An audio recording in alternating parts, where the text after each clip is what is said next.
kiss you on the mouth. No. I'm disappointed in every one of you. I'm sorry, I don't mean to offend you. I'm disappointed in every one of you. I kiss you on the mouth. No, I'm not cool with that. I'm sorry. One more time. I'm disappointed in every one of you. I mean, I'm dealing with degenerate animals. Wait.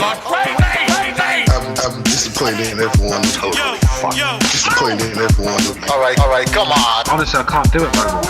I'm disappointed in every one of you. Let me tell you why. It's gonna be all right, Nicky. Go ahead, shoot. You just killed a fucking man. What are you going to do about it? Yeah, because you got nothing. You don't got a thing. Yeah, because you got nothing. You got nothing. I want to get out. I want to get out of this rat hole. I want to get online. I need BDA boxing.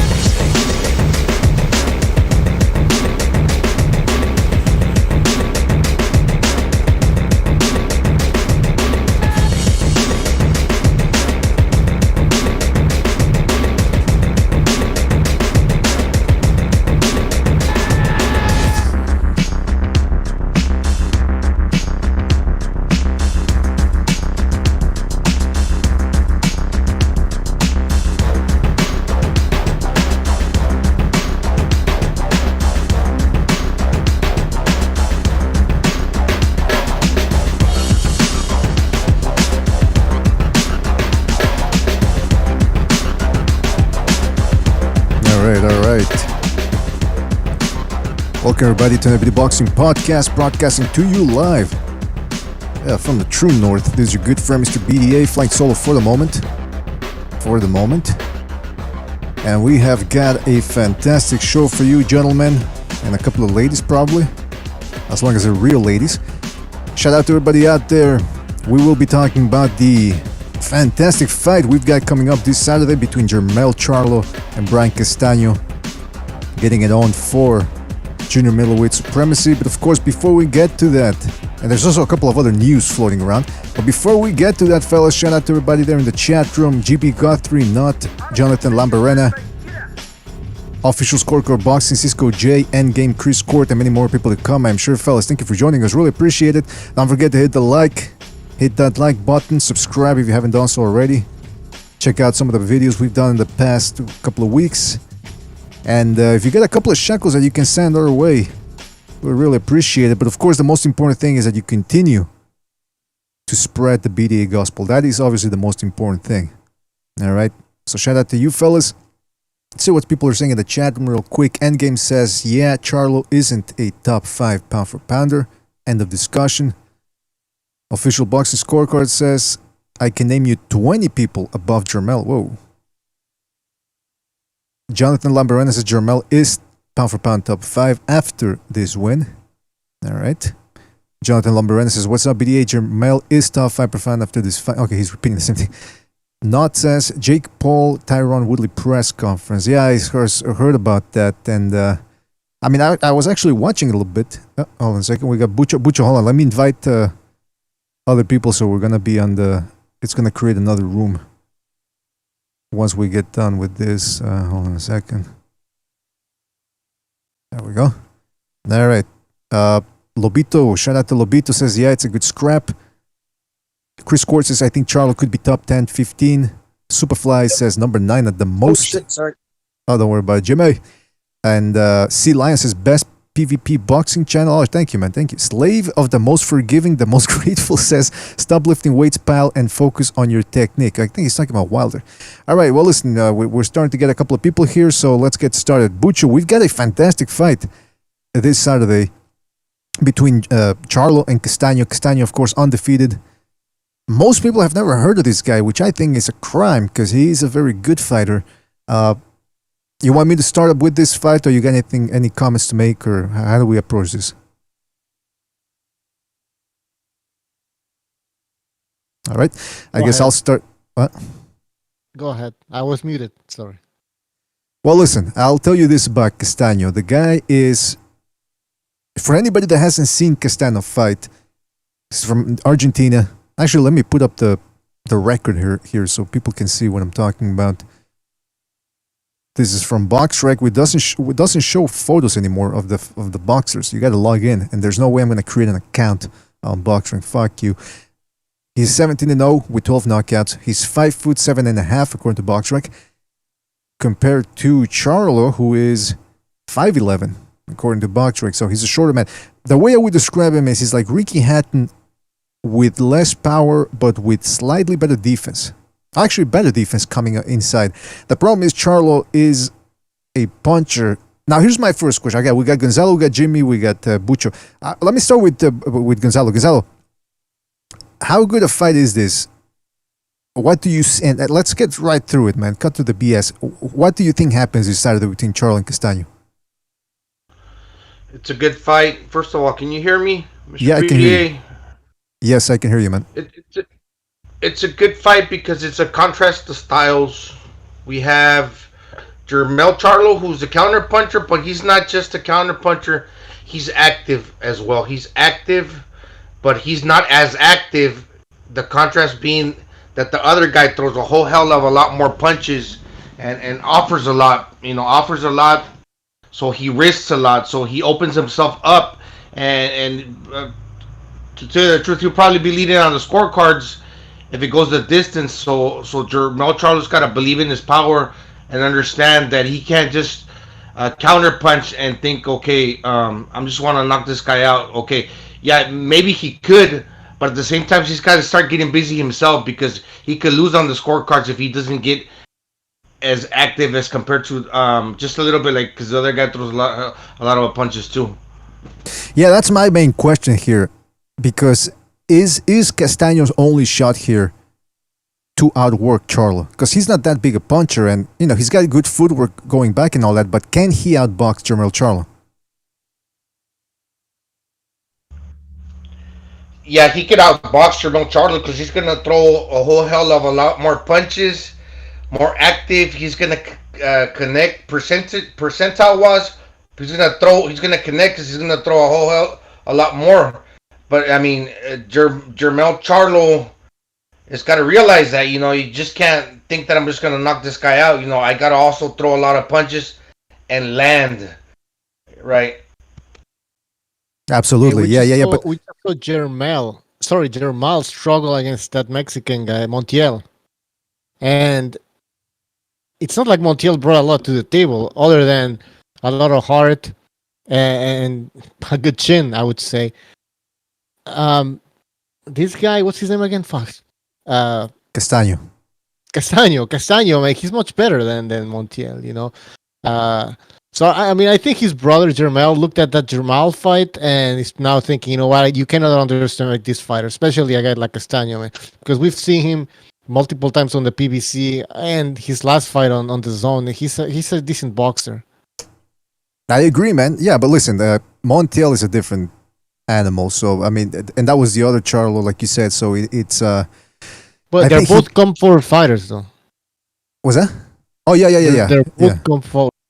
Yeah, and that's Gonzalo. That's what I was trying to get at when I asked whether he can outbox. I didn't. When I meant outbox is not necessarily win on the scorecards, but I mean win off the back foot.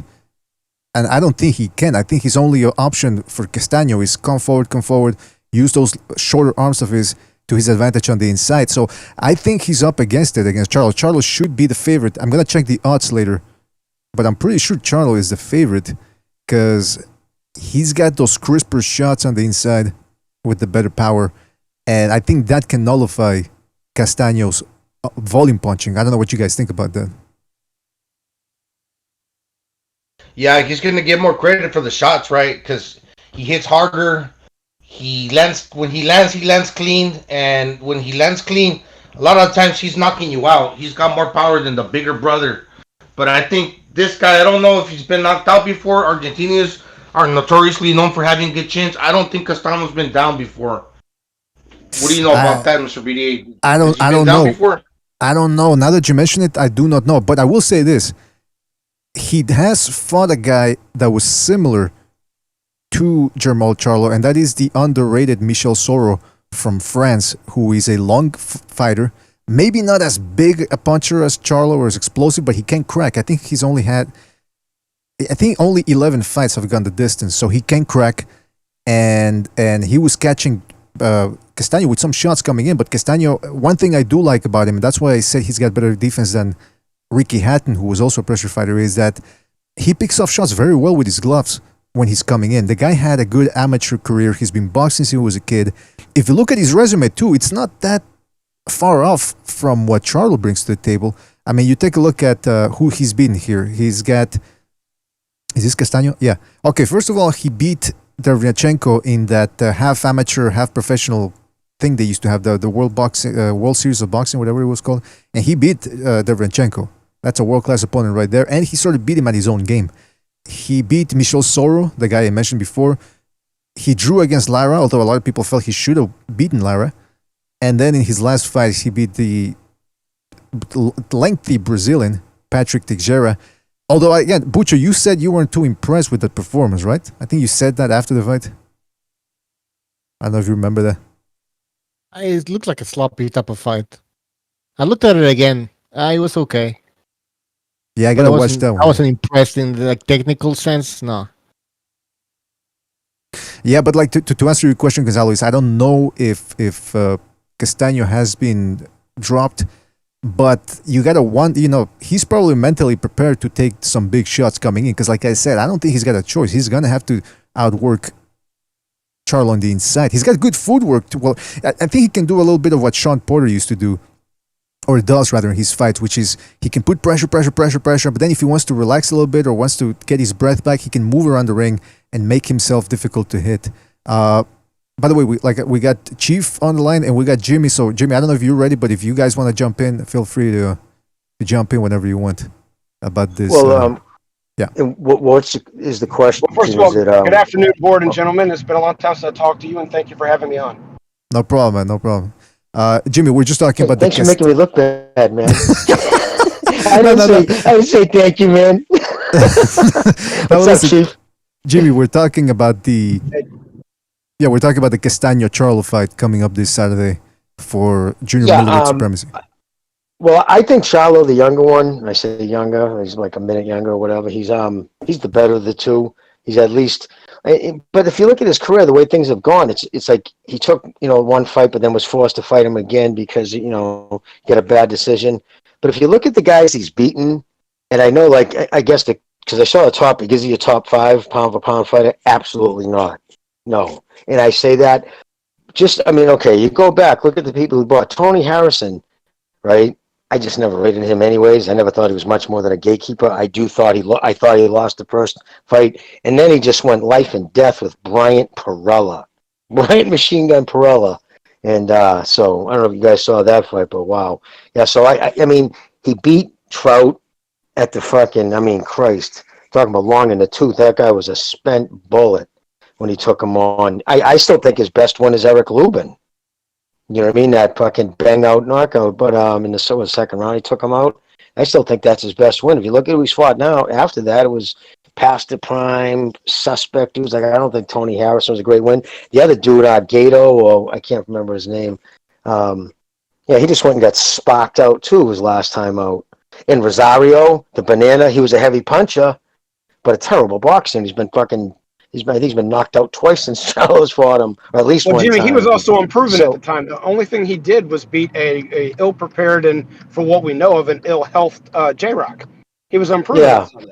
So exactly, So I just don't think I don't know if you agree with me. He could be a fucking world beater, right? Who knows? I still don't think he's being challenged. Back then, he could have been. He's been proven to not be one, but we didn't know at that time what Rosado was, or that particular Rosado was. Oh no! I'm not. No, I'm sorry. I didn't mean Rosado. I'm saying Charlo. I meant Charlo could be a world beater, but I still don't even think that. It's just now that he's he's over 30 years old, and again, he's fought the better of the competition, and by PBC standards, actually pretty decent. You know what I mean? But overall, if he was with Top Rank and you looked at who he fought, would everybody be giving him the same accolades? No, I can't fully agree with that. No. I'm talking about in general, dude. Sorry. No, I know, but the older Charlo actually fought and beat J-Rock. And for some reason, the PBC wasn't gathering everybody together when J-Rock actually beat Hurd for the 2 belts. Hurd was the one doing the legwork, unifying that division at that time. From beating Austin Trout, even though it was long in the tooth, that got him a belt. He beat Laura and got another belt. So Jared Hurd was the 2 belt champion at the time, doing the legwork, putting the work in, beating top names, borderline prospective pound for pound fighter because of his accomplishments in his last 3 or 4 fights, but then loses to J-Rock. And then after he loses to J-Rock, J-Rock's off for a year and then loses to the Rosado, and then Charlo knocks out that Rosado. Now that we're caught up on where that's at, I'm sorry, thank you, Rosario. Thank you for correcting me. But now that we're caught up in that, the point is that when Hurd was at the top of his game, PBC wasn't making that unification fight for someone ungodly reason to those guys. When Jarrett Hurd had beaten him, he sat on the shelf for a year, and they didn't make that unification fight for some reason. So he's unifying the title, but the talented guys that were there of Hurd and J-Rock and Lara, he hadn't fought any of them. So he's unifying the belt. We say on this studio that we are very impressed with Undisputed. And so we are impressed with what he's done. He's unifying these belts, even though they're being hand-fed to him by the PBC. He's still unifying them. But he didn't do it against the top-notch guys when they had those belts, and that has to be noted. Exactly. I agree, man, because look, nobody else is doing what Charlo's doing right now in this division, which, by the way, I call it the UFC of the boxing divisions because it's very inconsistent. Everyone has a loss in there, and there's a lot of chinny guys in the top 5 here. I mean, Erickson Lubin, he's been dropped. Yes, he's been very stopped. good. And he almost got stopped against Banana. And he almost got stopped against Banana in his last fight. Well, not stopped, but he got hurt. Then you got Banana, who's been stopped a whole bunch of times. You got J-Rock, the aforementioned J-Rock. He's been stopped too. You got Charlo, who has a loss against Harrison. Harrison, who's chinny himself. So it's impressive. You got to give him respect to Charlo for doing what he's doing, but it's not like it's the world beater of divisions. Or, let me ask you this, fellas. Let's flip that coin. Is it not, maybe it's not that they're all chinny. Maybe it's that they're all that good that they're beating each other. Is that a possibility? No. All right, I'm going to disagree that there's a small level of truth to that. But yeah, they're all beating each other, but they're all not that good. I mean, they're fighting each other in the division, and they're doing that because the PBC has a lockdown at that division. There's really nobody of note.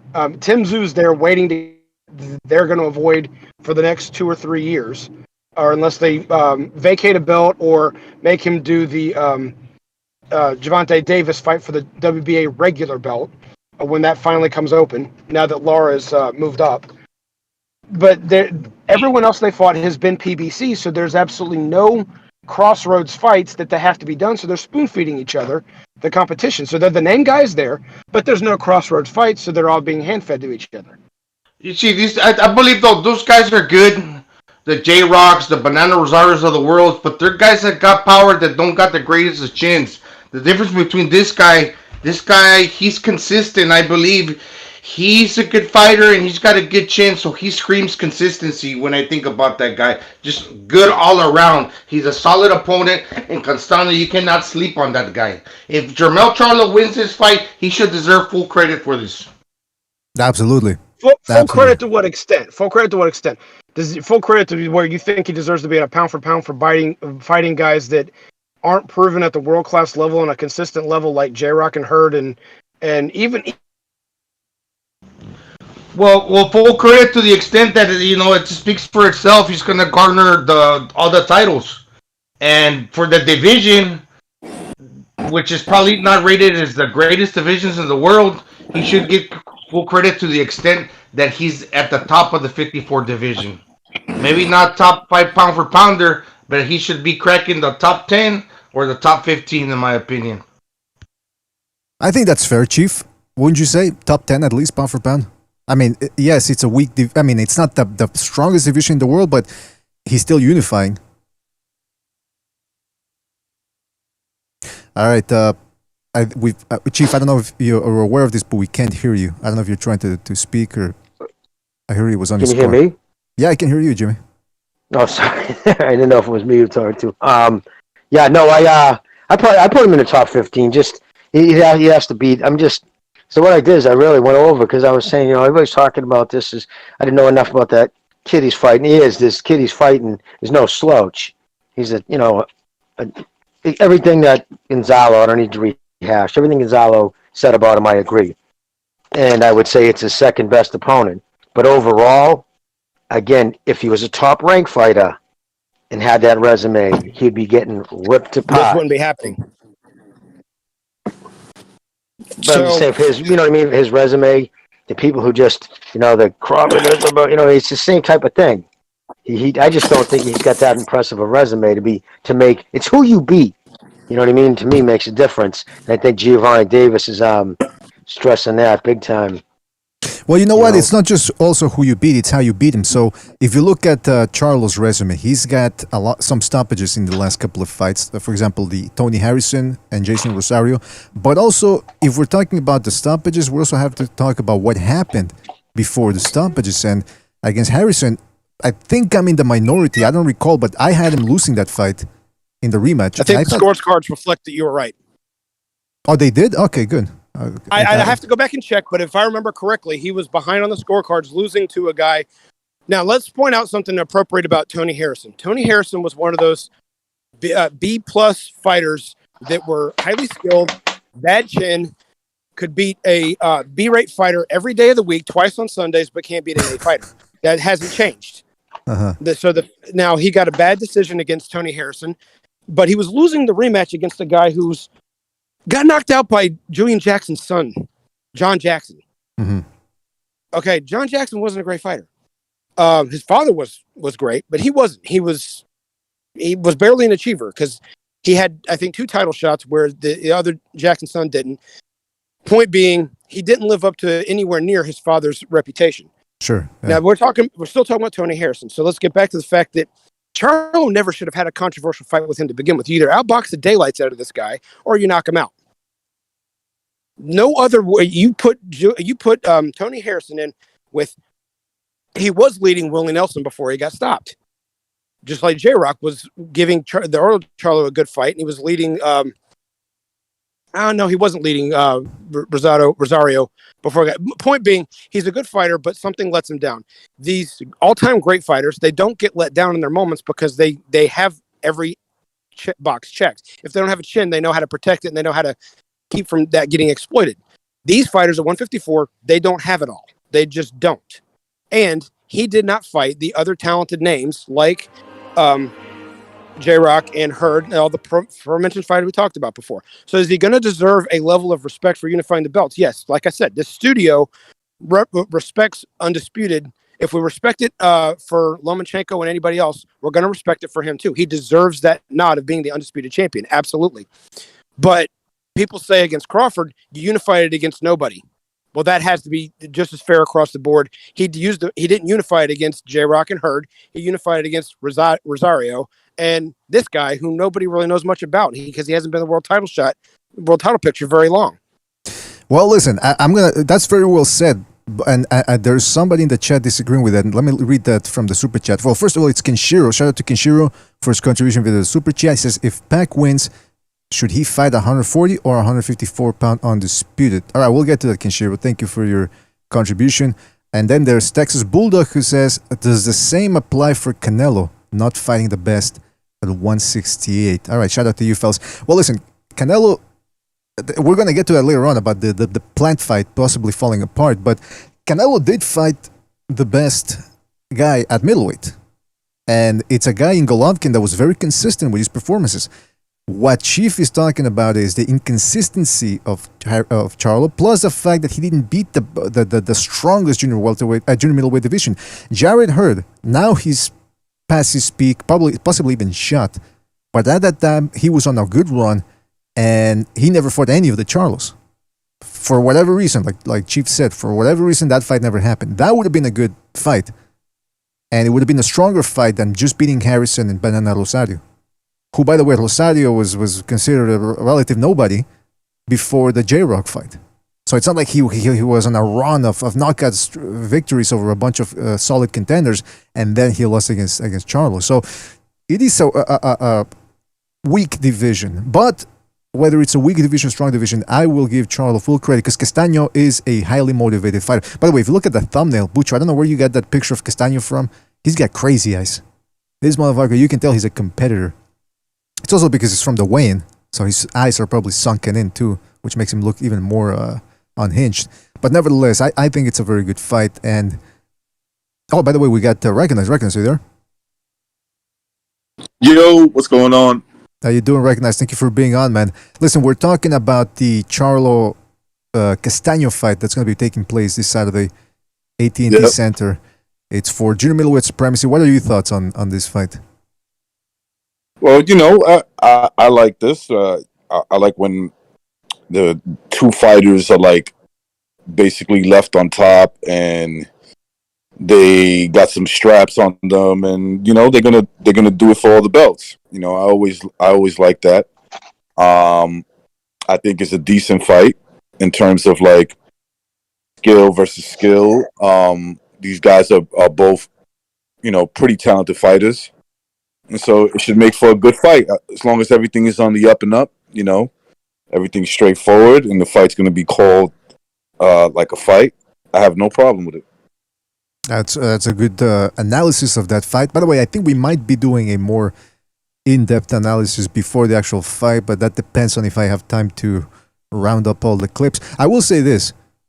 Bucho told me after the Teixeira fight that he was a little disappointed in Castano's performance, and I think that's partially my fault because I hyped Castano up before the fight, and I told him, man, this guy's a dog. He's going to maul Teixeira. I expected Castano to at least, really having him in trouble in the later rounds, and that never materialized. Now, Teixeira is a very tough guy. Just look at his fight against Adames. He's a tough competitor, but he's also a guy that seems a little fragile because he's a bit of a beanpole in there. So, like I asked the question at the beginning, I'll ask it again. If Castano cannot outwork Charlo early on, is the fight pretty much done from that point on? Well, he's going to lose on points, right? For sure. Oh, wait a minute. What are you trying to say here? Well, no, I mean, obviously, if he's not able to outwork him, that probably means he's losing the fight. And for him to do that early, that's like you said, right? The scenario is if he doesn't do that early, he might be behind on points, whether it's well-deserved or, it's one of those benefit of the doubt things. Mm-hmm. It doesn't matter. He's going to be behind points. And so, look, it all depends on the conditioning of Jermell Charlo. If he's in good, he always seems to come in pretty good shape, where he's not going to completely die in the second half of the fight. You want to be winning rounds against Charlo early, right? You don't want to be behind, let's just say 5-1, and trying to make that gap up.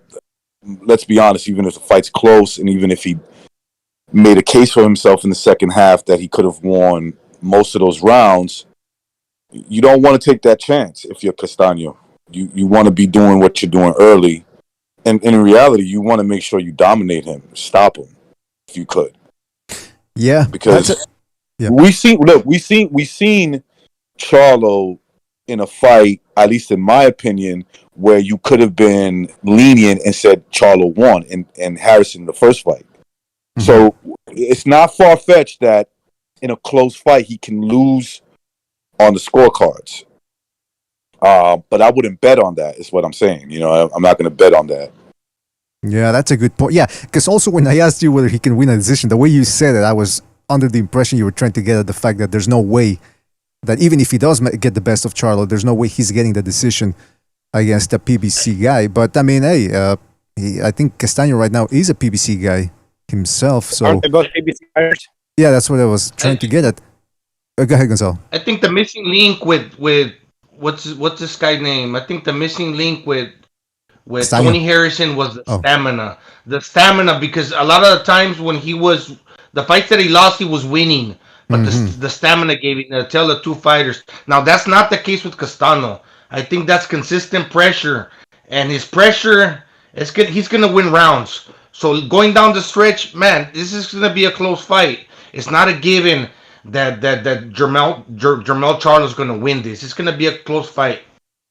Absolutely. Maybe, but that also plays into his style. Jermell's more the boxer than his older brother anyway, so coming to him plays into his hands. Yeah, I agree. Because look, Patrick Teixeira threw everything in the kitchen sink, couldn't knock out. Castano threw everything in the kitchen sink, but he couldn't knock out Teixeira. I mean, so if Castano tries to go for the kill, but he's throwing everything, and he's not hurting Jermell Charlo could open up with one of them quick counters, like he knocked out Lubin. and then hurt the other guy because he hits hard enough. Especially if you're getting tired down the stretch and you're just throwing, and the other guy's not throwing as much. Let's just say he's not throwing as much. He's conserving his power, similar to like what Gervonta and Canelo Alvarez do. Okay, yeah, he believes in his power. He might be losing, but he can clip you with the right shot and get you out of there. But that's a dangerous thing to gamble on yourself. That's why he's got to believe in his power. Yeah, man. I mean, I was rewatching the Soro fight, and Soro did stun Castano a little bit in the 5th or 6th round. He hit him with a right uppercut, left hook, or was it a left hook, right uppercut? I forget, but he stunned him a little bit with a right uppercut. And that's, Gonzalo, that's one of the risks, right, of being a pressure fighter like Castano. Like, he has to expect that he's going to get hit in there, especially against a heavy-handed guy like Charlo. It's just going to be part of the party, in other words. Yeah, it's kind of like a gamble because a lot of times we think of fighters, does his power carry late? We don't see a lot of knockouts late, the 11th, the 12th round. But a lot of these counter punchers, they're not throwing a whole hell of a lot of punches in the beginning. Their power is carrying late. But most of the time it's because they're not throwing a lot of punches, but the punches that they are throwing, they're making them count. But that's a big risk. That's why I don't really know how to say this, but if Charlo thinks he's just going to rely on the power alone, say, well, I'm just gonna wait till this guy fucking throws everything. Then when he gets tired, I'm just gonna throw the shots that the hard shots. Mm-hmm. That's a big gamble because that means you're gonna be losing on the scorecards. So he has to mix it up, and he's got that in his arsenal. He throws a lot of punches. He's also a counter puncher, but he also throws a lot of punches. But what happens, I really don't know, man. Yeah, that's a good point. He cannot wait. He's gonna have to work. I think Castano is gonna make him work. I think you're gonna see the best Charlo out there because this is a guy that's going to make him open up himself, when throwing those counters and all that. And he's going to definitely have to invest early too, especially to the body. Against this Castano. If he can get close enough. I was just looking at the difference in size. There's a 5 at 67.5 to 73-inch reach for Charlo, who's known for using a jab and establishing distance. Mm-hmm. That's a good point. Yeah, that's a great point. Castano is a short fight. In fact, if you watch the Derevyanchenko fight, Derevyanchenko he's built like a cinder block, not the tallest fella around, and he looked taller than Castano in there. Fucking Derevyanchenko looked like Tommy Hearns in there. I mean, this is a short guy, and that's what I'm saying is if Castano goes on the outside, he can make Charlo miss and everything, but he's not gonna outbox him from the outside. He's gonna, in order to score, he's gonna have to work his way inside. And like Gonzalo was saying, that's going to be risky. That's going to be risky because Charlo, he's a good counterpuncher, and he's got heavy hands. So I think it's going to be... And he doesn't. Exactly. And Castano doesn't, and that's the danger when you don't have... That's another thing. He's not known for his big punching power, so... And if you actually look back, again, doesn't surprise me because other than the banana, I mean, who has he ever really fought who's got power? Mm-hmm. Exactly. Well, Soro... Oh, the quit. Well, yeah, the quit. I mean, and that's being nice. He's just a quitter. So yeah, I mean, yeah. We're talking about establishing a range and not having a lot of punching power. It's kind of like a poor man's version of Mayweather versus Jesus Chavez. Jesus Chavez used to throw a lot of nice looking punches. He could knock out any C-rate fighter in Mexico when he couldn't cross the border do his gun charge. But once he stepped up in rank into the upper echelon, the only person he knocked out was a weight-drained Leah Vander Johnson, who was also towards the end of his career. God rest him. That was the fight that he didn't live through. Yeah. But that was the only person he did that to. He couldn't hurt Floyd. He barely hurt Eric Morales. He couldn't knock out world-class competition. He could throw these big, beautiful shots that looked like they were powerful, but they didn't hurt anybody. Mm-hmm, so exactly, if this guy doesn't, if he's one that has to wear you down, he probably wears down every B+, C+ fighter to get his 12 knockouts in his, 17 fights? So his knockout percentage looks good, but it's over wearing down less than world-class competition. Now you're taking on Charlo. If he is a world-class fighter, which it looks like he's supposed to be, because he's in an undisputed fight, and he's got several title fights under his belt, this is almost a foregone conclusion. Now, that doesn't mean Charlo has got this in the bank. He does have to fight. But if he sticks to his game plan, this shouldn't be that tough. I'm taller, I got a 5-inch reach, I got a good jab. I can keep you at bay all night long. I can hit you with power punches. You can hit me with I won't say pillows, but because he does have a lot of knockouts. But if they're not against world-class competition, you can't hurt me. It doesn't matter if you hit and take the fight to me or not. I can fight you on the inside also. You know what? It's not a foregone conclusion, but it's not anywhere near anything that looks like Charlo's got to worry about anything if he comes prepared. Well, I think the guy has power. The only difference that his style is like a swarming style. Instead of loading up on 1 or 2 shots, he'd rather throw 5 or 6 shots because he chooses to do that. That's what he wants to do. He wants to stick on your chest, like he wants to stay on your chest like white on rice and fucking go to work, right? And we're talking about the jab. Yeah, he might be able to get tattooed by the jab and that make him like not have a comfortable time coming in. But once he comes in, he's just going to stay in there and he's going to throw his hands to keep you from doing what you're doing. So that's just, he's going to stick to your chest. He's going to get hit, but he blocks it like that. You know what, Gonzalo? They're both the same age. So if we're talking about wear and tear and all that stuff, Castano has been in some fights where he has to work, but he hasn't taken that much punishment. So I guess my thing is, if he's on the inside, can he work enough throughout the 12 rounds? Because being, like Chief was saying, and I call that the curse of the volume puncher. If you cannot outwork the other guy, you better have a plan B and C. And most of these guys, like a Jeff Fenech, like a Baby Bull Diaz, once they fight somebody that can sharpshoot them in between their volume punching and wear them down, they run out of ideas, especially when it's a shorter guy like Castano. So that's the thing, though, does he have the stamina? I've seen him work hard, but that Teixeira fight, it kind of planted some doubts in my mind about whether he's actually strong enough to wear a guy like Charlo down. Right. And that's why it's a great fight, BDA. That's why it's a great fight, because I believe that style that Jermell Charlo, he's got the tools to exploit Castano's vulnerabilities. Not to say that Castano's a pushover, because he's pretty like he's pretty well-rounded. He is, as opposed to the other guys we mentioned, and this division that's always interchanging champions and fighters away. He's pretty well-rounded in his capabilities, but the style is perfect to exploit the vulnerabilities that he does have. And those vulnerabilities we're speaking of is that he throws a lot of punches, that he opens himself up to the counters. But at the same time, look, one more thing. I do believe that Castano got good power, and his offense is his defense. So, when he's attacking you, he's open to get countered. But a lot of times he's so active and he hits just hard enough that when he's keeping you busy, it makes you uncomfortable to land that perfect shot that you need. That Jermell Charlo gonna need to really deter Castano from his game plan. But he does have the ability to land that perfect shot. Jermell Charlo does. But he's got to throw a lot of those, just fucking not be fearful to throw an uppercut, Chris shots at the inside to hurt Castano. That's a good point. That's even if the guy's not a big... I'm looking at his record, and it doesn't support what you're saying about him having a punch. Wearing people down with a lot of punches and wearing their body out, that's physical strength. That's not punching power. And the world-class level of what he's doing it to isn't there. So, Castano hits hard enough. You just got to look at his fights. Yeah, he hurts. He stings. Yeah. He's a bit like Sean Porter. That's the way I would. Who also doesn't have power.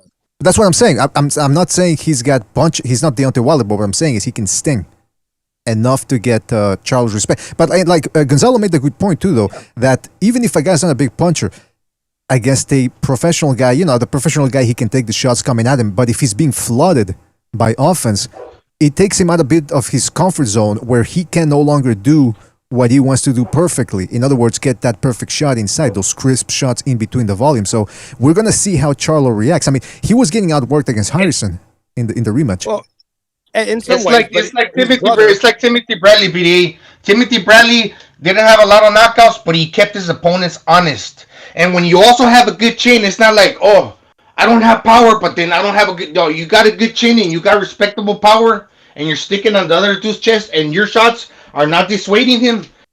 It doesn't matter if you don't fucking have that one-punch knockout power.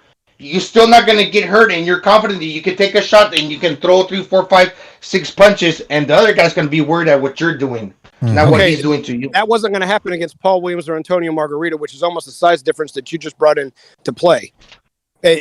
He was a short, small junior welterweight that was muscular enough to hold 147, but he had a short height, a short reach, no punch. He's not beating Paul Williams or Antonio Margarita. How does that tie into this fight? It's almost the same size difference. It's almost the same. Well, reach. I don't know, man. A lot of times I get these fights wrong. Sometimes I do get them right, but I'm gonna tell you one thing: as far as two styles are concerned, and these guys stepping into the ring on Saturday, it's gonna be a good fight. And I don't think it's a tune-up or it's an easy fight for Jermell Charlo. It's a competitive fight in my eyes.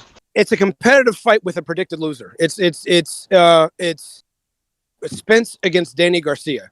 Yeah, okay, Danny might make a good showing of himself. That's the extent as far as it's supposed to go. If it doesn't go any better than that, it was because Spence wouldn't have taken this fight serious enough and prepared right, not because Danny would have been a better fighter or had the skills to beat him. It's the same situation here. Well, I'll say this. L-Dog in the chat says, who is the guy on the panel, talking about you, Chief, saying that this should be an easy fight for Charlo? I completely disagree, in parentheses, so he is obviously wrong. He's obviously not listening to what I'm saying. It's the problem. So shout out to you for your super chat. I didn't say it was going to be an easy fight. Never in this did those words leave my mouth. If they did, please replay them and I'll eat my words. My point is, what does he have to bring to the team? He's not showing world-class power. He's showing world-class aggression. That wears down C-rate fighters. That doesn't wear down people like Charlo. If his whole plan is to overwhelm him for 12 rounds to win a fight, I don't see it happening. I don't see him having the kind of punch to put enough pressure, because it's the pressure that's going to wear him down, not the punching power, to make him tired enough to pull out a decision, because it doesn't show he's got the knockout at the world-class level against any world-class fighter that he's faced, which, by the way, was one fighter. Right. So, listen, Mighty Mike's in the chat. Point. Mighty Mike's in the chat says he can outwork Charlo, better fundamentals on the inside, great chin. But that's the question we're asking. If he can't outwork him, what's plan B? Right, then he's in trouble. You see, No, the other point, real quick, recognize, is can he get inside? Right. If he can get inside, every part of that's absolutely correct. If he can get inside, we don't know if that can happen yet. I'm sorry, Frank. Go ahead. No, and I agree. That's the key. I mean, listen, these fighters are who they are. For us to be like, well, maybe they need to try something different. No, that's not going to work. It's not going to work. What are you going to do? What are you going to do if you're Castano? Try to box him on the outside, you lose that fight, right? So you got to do what got you there. You got to try to duck underneath those long arms, get on the inside, keep working them. If the knockout comes, it comes. If you outpoint them, you outpoint them. That's basically your game plan. You don't worry about whether or not you have enough, to do this or that. You do what got you there. And what got you there was you outwork fighters. That's what he does, Yeah. Lara, he outworked Lara. He didn't get the official decision. That's how he beat him. Teixeira's not up to par on the Lara level or even most guys, that are like mid-level type fighters. He's definitely not on Charlo's level. So you outwork that guy. You beat him up for 12 rounds, basically, right? That's what happened in that fight. He beat him up for 12 rounds. He ain't knocked him out, but he outworked him. That's what you got to do. You got to just go in there, outwork Charlo, stick to the game plan. Don't try to be cute and say, you know what, I'm going to start boxing him on the outside, because that's probably not going to benefit him. The only way I see this working is this. Charlo has gotten some good knockouts lately, relying on his power, throwing less punches as if he's his brother. If he goes into this fight thinking he's going to have the power to turn it with one punch, yeah, I can definitely see this fight going the way everyone's trying to tell me it's going to, because he's going to be inside. He's going to be able to land punches. Charlo's not going to throw enough shots to keep him off, and he's not going to be using his reach. And if that's the scenario, I don't disagree with anybody. I don't see Charlo being stupid enough to let that happen. I see him establishing the distance. Go ahead. Can I ask you a question? Have you seen Brian Castano fight before? I've seen a few of his fights. I've also seen enough the fact that when you get inside and you square yourself up like he does, Charlo's got the uppercut to knock him back on the outside. He's smart enough to do that. So I see boxing IQ as well as skill being a difference here. Now, if he thinks he's going to knock Castano out, and based off his power not throwing as many shots, then you guys are 100% correct. I'm not disagreeing with any of that. But if he uses volume punching and uses his reach, Castano's going to have a few moments, because every fighter starts to get tired. Second wins have to kick in, and that's when he's going to have his moments. and it'll be maybe a 7-5 round fight in that scenario. But he's not going to win off of just volume punching against Charlo.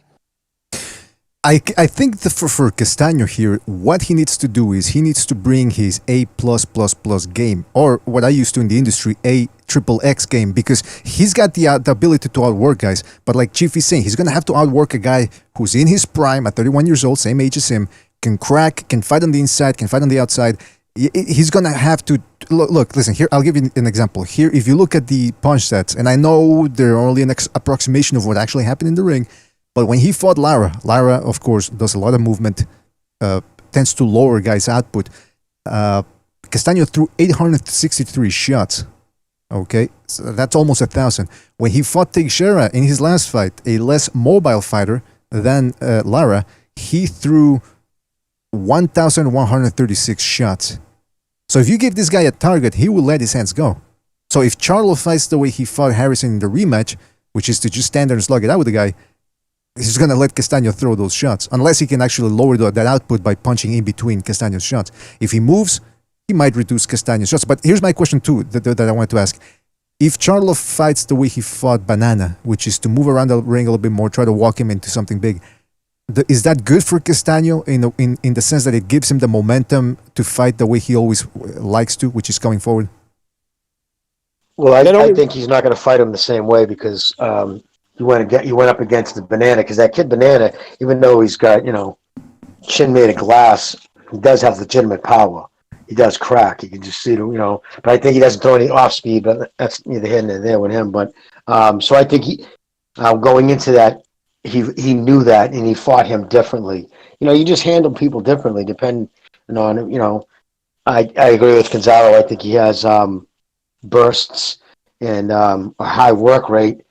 But then I agree with Chief. I just don't see that equating to punching power. Punching power, maybe it's just a different definition. I consider punching power.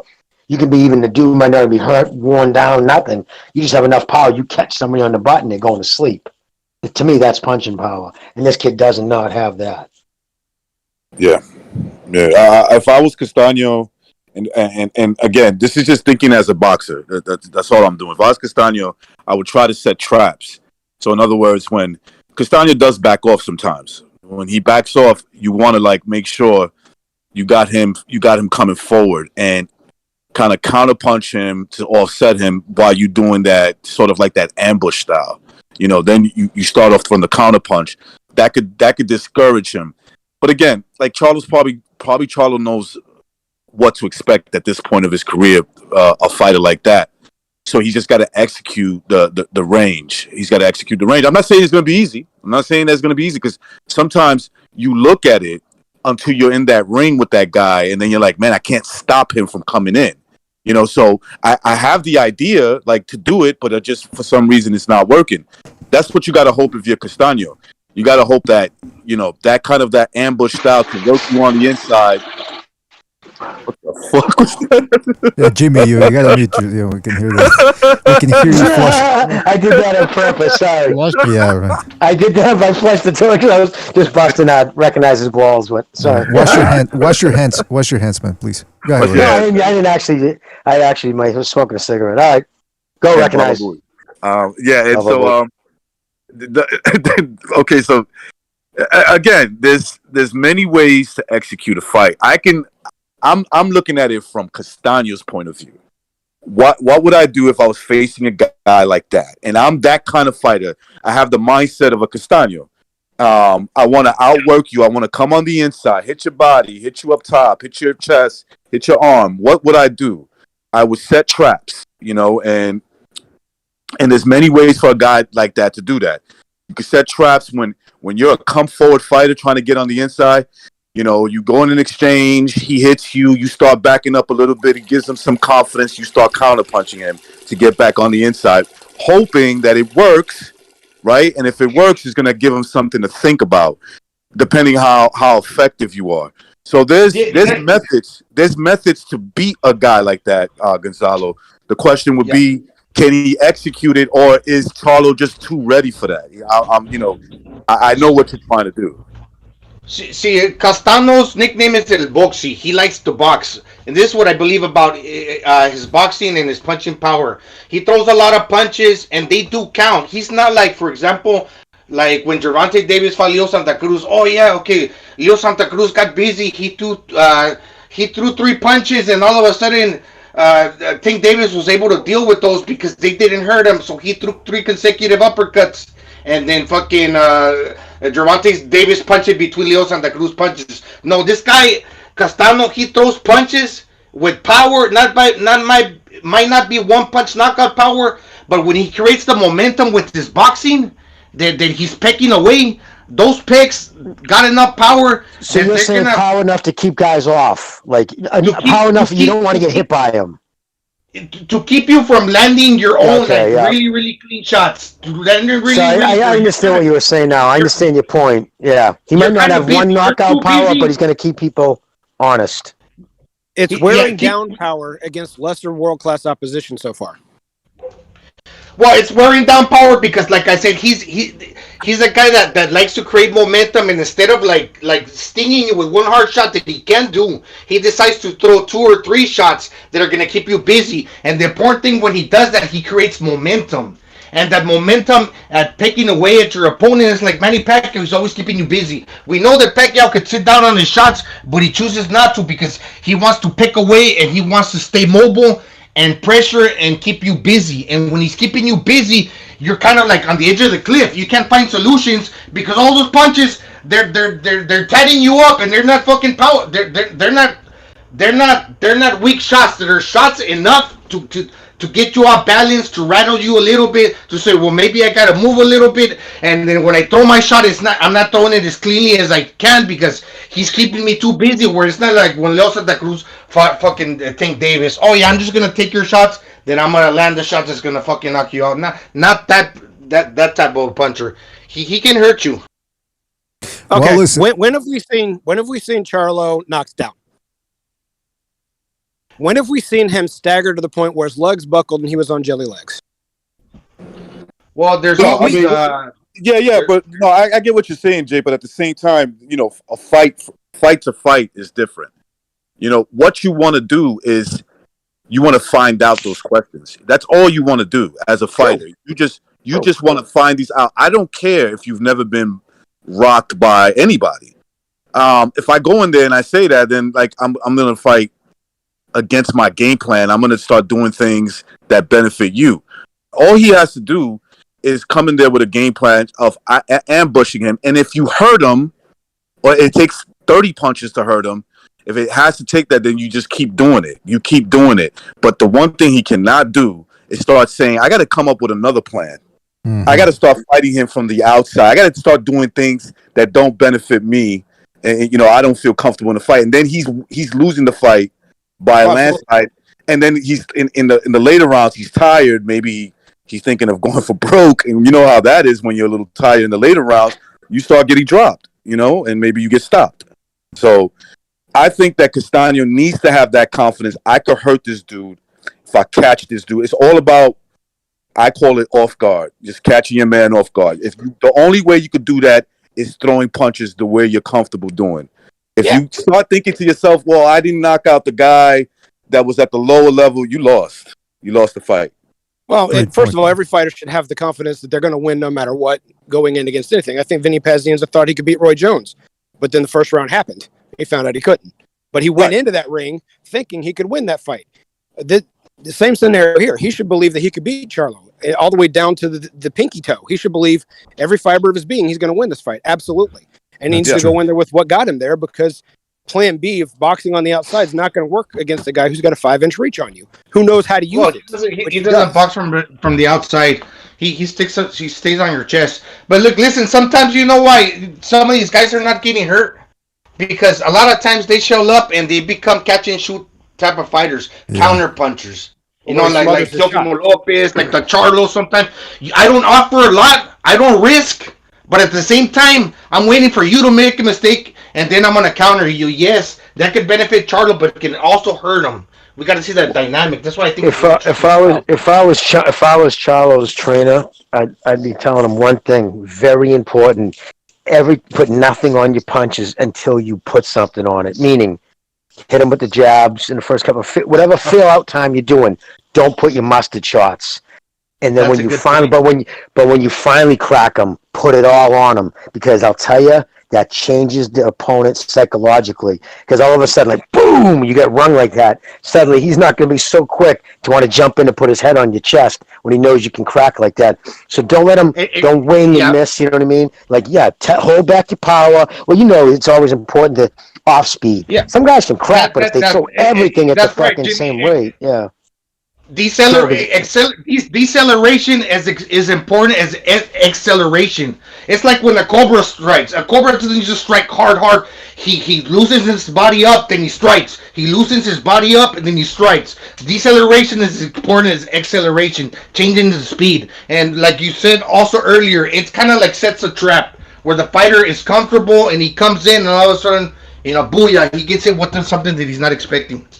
Exactly. Right. So he comes in, he comes forward. If, like Jimmy says, which is basically the scenario I'm trying to set, is he's not going to load up with his shots. He's going to do the exact things Gonzalo's saying, but on the outside. I'm going to throw a lot of my punches. They're not going to be very hard unless the perfect opening's there. I'm going to tattoo him with light shots, keeping him at bay, frustrate him because he can't get to me. This is the scenario. I'm not saying it happens this way. This is the scenario. And then I keep going until he knows he's behind enough on the cards. Now he's going to be winging shots. He's not going to have form anymore because he's 4 rounds down. He's got to catch up. Now he's leaving openings. I can crack him with that big shot. Now, that only happens if Charlo doesn't fall in love with his power like he has in the last couple of fights and thinks he can trade with this guy. In which case, Gonzalo's completely right, and I'm not disagreeing with that, with his point on that point. But I don't think Charlo's going to let it get to that point. I think he's got the skills, he's got the knowledge. And let's also face it, who's going to start faster? If Charlo starts slow and up points based off of aggression, but gets his big shots in between shots, but there are not enough of them, then he's going to have to climb out of a hole. And this is a possibility that can happen. You're right. I think he's smarter than that. I think his corner is smarter than that. I think they've watched enough tape. They've been doing this long enough. They better be smarter than that, because another loss on his record, and Al might say, I'm going to feed you up to Spence when he moves up to 140 because you're not used to me anymore. But if he wants to be the face of boxing like his brother, then they've prepared, and this is what's going to happen. Well, he's got. That was to happen. Nope. Go ahead, Jimmy. Go, brother. By the way, go. Okay, but before you go, don't forget to hit the like, fellas. Hit the like, and the phone lines are open, so feel free to call in. Let us know who you've got for Charlo-Castano. One thing that Charlo has a good trainer. I always confuse him, Derek James, and the guy that trained Jacobs. They all sort of look like a little bit. But the guy that trains Charlo, Rozier. What do you mean they all look alike? Well, you know what I'm saying. But listen, Derek James and Rozier kind of look alike. But James is a good trainer. He's got Spence too, so he knows his stuff. And I like his pad work, because he really does get. It's not just that Mayweather, Roger Mayweather pad work where it's flashy and look good. It's actually designed to punch, block, counter, punch, block, like a real fight. So I think, to Chief's point, I think they will be prepared, and I think they know what type of style Castano brings, and the rhythm too that he brings. To Jimmy's point too about mixing up the hand speed and the power, it reminds me of when Werner Forrest fought Mayorga in the rematch. A lot of people were high on Mayorga, saying he was unstoppable, blah, blah, blah. And Ronnie Shields, Werner Forrest's trainer, told him, look, don't throw anything hard unless you go to the body. Now, Forrest didn't really follow that game plan up until the late rounds, but when he actually went to the body, he was starting to hurt Mayorga. So it's the same thing here against Castano. Castano is going to be looking for those big shots upstairs. But if Charlo mixes those shots up and really goes hard to the body and not hard upstairs, I think he's going to throw Castano off for a loop. By the way, before we continue, fellas, real quick, let's go to a phone call here, because we've had some people waiting. Let me see if this is working. Hold on. 954, you're on the air. 954, what's on your mind? To everyone at BDA, this is Mighty Max. I'm really looking forward to this fight, man. Undisputed, all the belts. It's going to be a great one. It's a war. I'm picking Jermell Charlo to get a late TKO in a fight where he may be trailing on the cards. I really expect it to be a fire fight, and by far the best fight this month. And I see Charlo getting off the ropes, landing probably like a sharp hook, similarly to how he did against Rosario in the 6th round, hurting Castano by countering him and getting a late stoppage. Oh, by the way, can you guys hear him? Or Yep, I hear him fine. Okay, I can hear him. Max brings up great points. You know, these are very things. detailed too, man. When he makes a prediction, huh, brother? I like it. Recognize, of course he does. He comes from our neck of the woods. Thanks. That's right. He's from Florida, so he knows. Well, he's from South Florida to be more exact. So that's even better. Well, listen, Minimax. Also, the question of the day right now is: if Charlo gets this win, does he become a top 5 pound-for-pound fighter? I put him like 6 or 7. 6 or 7? Oh, you mean after the win, or right now he's at 6 or 7 for you? No, after the win. After the win. All right. Well, I guess that's fair. I mean, he's there's something about undisputed, right? There's something about that you start getting point. Like if you're going to be a guy that sticks around in one weight class, one way to get, like this whole idea that you can never be pound for pound because you stick with one weight class and you can't be a legend. Well, Marvin Hagler, you get what I'm saying? Like that you wipe out the division, and so. I'm not saying he completely wiped out the division, but he picked up all the belts and he fought relevant fighters. No, he did wipe out that division. He's I mean, listen, he didn't beat Jarrett Hurd, right? Somebody else beat him for him. I thought we were talking about Hagler. No, I'm talking about Hagler. Oh, well, yeah, no, you're right about that. Sorry. Hagler for sure. I'm talking about Charlo. Like, you can get on you could get consideration on the pound for pound list. It's all about performance. It's not just status. What if he goes in there and wins a fight that he could have lost? Are we going to put him on the pound for pound list? You get what I'm saying? Like, are you going to put him? Who are you going to put him over with a close fight? It's how you win. It's how exactly, Jimmy. It's how you win the fight. What if he loses on the scorecards where everybody could tell, and he gets the decision? Goes life and death split decision win. Right. Yeah. Exactly. So there's how you win the fight, and I think he's capable of winning this fight one-sided. I wouldn't bet. I wouldn't be too confident in betting on that, right? Because Castaño's no slouch. Now, I think what Mighty Max was saying, this is going to be a dog fight, and he thinks he's going to get. He thinks Charlo will be able to come, be able to get through that adversity and score a knockout. We've seen him do that. Right, like he was losing Tony Harrison fight until he stopped him. Mighty Max, what do you think about that? If Castaño gives Charlo the fight of his life and Castaño doesn't look, Charlo doesn't look all that great, would you still put him in there at tops, number 7, number 6 pound for pound?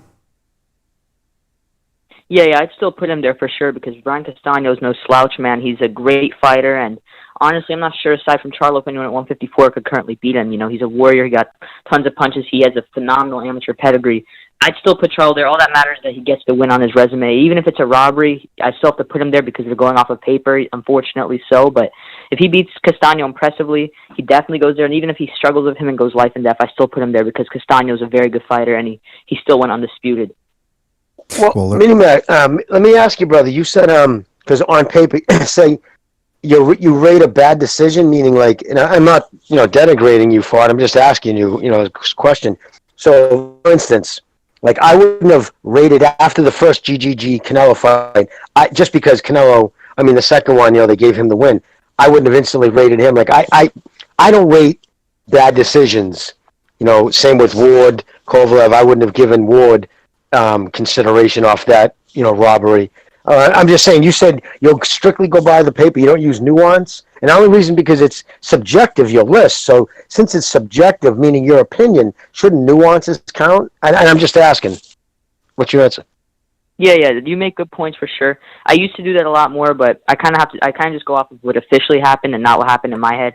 Unfortunately, that's how the sport is. It should be, if it's clear, if a fighter deserves it, they get it. But, I prefer going off of what happened on paper just because it's more official and actually happened. And that way you can get by. Say Castaño deserves it. But that's not how it works. That's not how it works, because when Whitaker got that draw against Chavez, which everyone thought was a robbery, they swapped those two. That was a bad decision, and they swapped that's a draw. It's not a one win. with Chavez. That's a draw. That's It not wasn't that's a a win. draw, though. That's not a win. It's That's a draw. They rewarded him for a bad decision, is what I'm saying. But I see where Max is coming from on this. Look, some people just go by the official wins and losses, and sometimes people agree with the decision. They're like, hey, look, I didn't see the fight the way you did. Now, For everybody else, it's different. For me, it's different. It's like, okay, the reason why I don't rate Canelo high, I think he lost both fights to Triple G. I think Triple G beat him in both fights. But if you just go by his record, right? You just go by the records and you look at the wins and loss column. I can't blame people for saying, man, he's got the best resume. Yeah. Exactly. And especially if it's like a draw, that's different because it was literally a tie. So then you kind of have to go off of your own opinion. But if it's an official victory, like I'm a huge Triple G fan and I despise Canelo. I have for years. But after Canelo got the victory in the second fight, I was salty for a bit. But I came to terms with it and I had to put Canelo above Triple G, even though I believe Triple G won that fight clearly. Well, there you have it. It's an interesting conversation. We'll see what. First of all, Charlo has to get past Castano first before we can even continue talking pound for pound. So let's see what happens on Saturday. Mini Max, thank you for your call. We got to move on, but call back next time, right, man? All right. Thanks for having me on. All right. Thank you, man. Take it easy. Mini.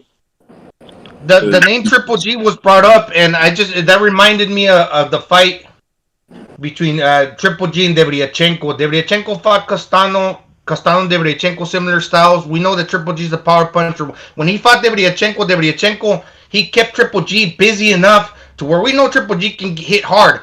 But Debriachenko kept Triple G so busy that maybe Triple G couldn't land that perfect power punch that he needed to fucking wipe out Debriachenko. Now, Castano has a good chin, similar to Debriachenko, similar type of style. And sometimes the fights have to be close because if they are not close, what does that tell you about the level of competition? Sometimes if you win a close fight and you have to walk through fire to win it, that just says that you're that good. Because if you're just walking over your opponents, what does that say about the competition? I mean, and I do think that Castano's a good fighter. And that's a great point Gonzalo brought up, because if you look, if you want to do a comparison, right? You got Castano, who fights in a similar style. I think they even fought as amateurs. Amateurs don't really count, but I believe it was the World Series of Boxing, whatever that shit. Yeah, that's what it was. That's what it was. Yeah. You know that, not the World Series of Boxing. Well, the half amateur, half. Yeah, the 5 rounders. Yeah. Well, they go 5 rounds, and Castano beat him, right? From the way I understand it, he won that fight. So they have similar styles, and so if I had to do a comparison, who's the Triple G in that fight? I'm gonna have to say that it's this guy, Charlo, because Charlo wants range. Now I think Triple G does it way better than him, but you can see that he had issues with a guy who was bringing the fight to him. You know, the more he got beat up in the process, but he was able, to hang in there and go 12 rounds. And who knows, maybe the judges would have been a little bit more lenient towards him. He wins the fight. But that's a great point. That could happen in this fight. That could happen. Well, you're also comparing two guys that are the same height, same reach in that fight, and that's not the case here. No, absolutely. And those are the considerations why I take Charlo, right? And the powers, the power section that you brought up when it comes to like elite level fighters, which is basically one, right? With Lara, he didn't knock that guy out. But again, that's just one sample size. Who knows how? Here's the thing: who knows how Charlo's going to react to that? We don't know that. That's why you don't change anything. If I'm Castano, I don't change anything. No, of course, make adjustments. You make adjustments in the fight. Obviously, that goes without saying. Most of these guys do. So, but it could work out the way Gonzalo is saying. This is why it's an intriguing fight. It is an intriguing when pressure busts pipes. Sometimes it does. Sometimes it can. Yeah. But again, despite the knockout percentage, I'm comparing Castano to Jesus Chavez. It's the pressure and volume of punches that knocks people out, not the fight turning power or like I said during the one knockout video we did, the top 10 or something like that. Chin meets shoulder, you're knocked out. He doesn't have that. He does not have that. I'll say it one more time. He does not have that. So he doesn't have that. Since he has to wear the guy down with that, does he have enough to wear down Charlo with it? Right. Well, you know what? Can Charlo take pressure? And the questions. I'm sorry, BDA. One more thing. We do have the right questions of can Charlo handle that because he hasn't faced it yet. And I have to acknowledge the fact that you guys have very good points in that, and that could be a deciding factor. We're getting hung up on the whole stoppage thing. He doesn't, like, I think Gonzalo said it too as well. He doesn't necessarily have to stop him. He just has to take him out of his game with all that activity, which has happened. And Harrison was out working and getting the best of Charlo on the inside. Now, again, it's a different fight because Different it's a different style, right? fire, Different style, but Yeah. the point still remains. I mean, inside fighting is inside still fighting. happens. Real quick, shout out to. All right, shout out to. Sorry, hold on a second. Fuck, I lost it. All right, Julio Ochoa. Shout out to Julio Ochoa for his contribution with the super chat. He says, "Shout out to the Illuminati. Thanks for the jab. May I have another? I can't wait to be jabbed every month to change who I am. Thanks, Deceiver." And then he says, "Whoops, wrong show." Yeah, this ain't the second Renaissance, but shout out to Julio Ochoa for his contribution.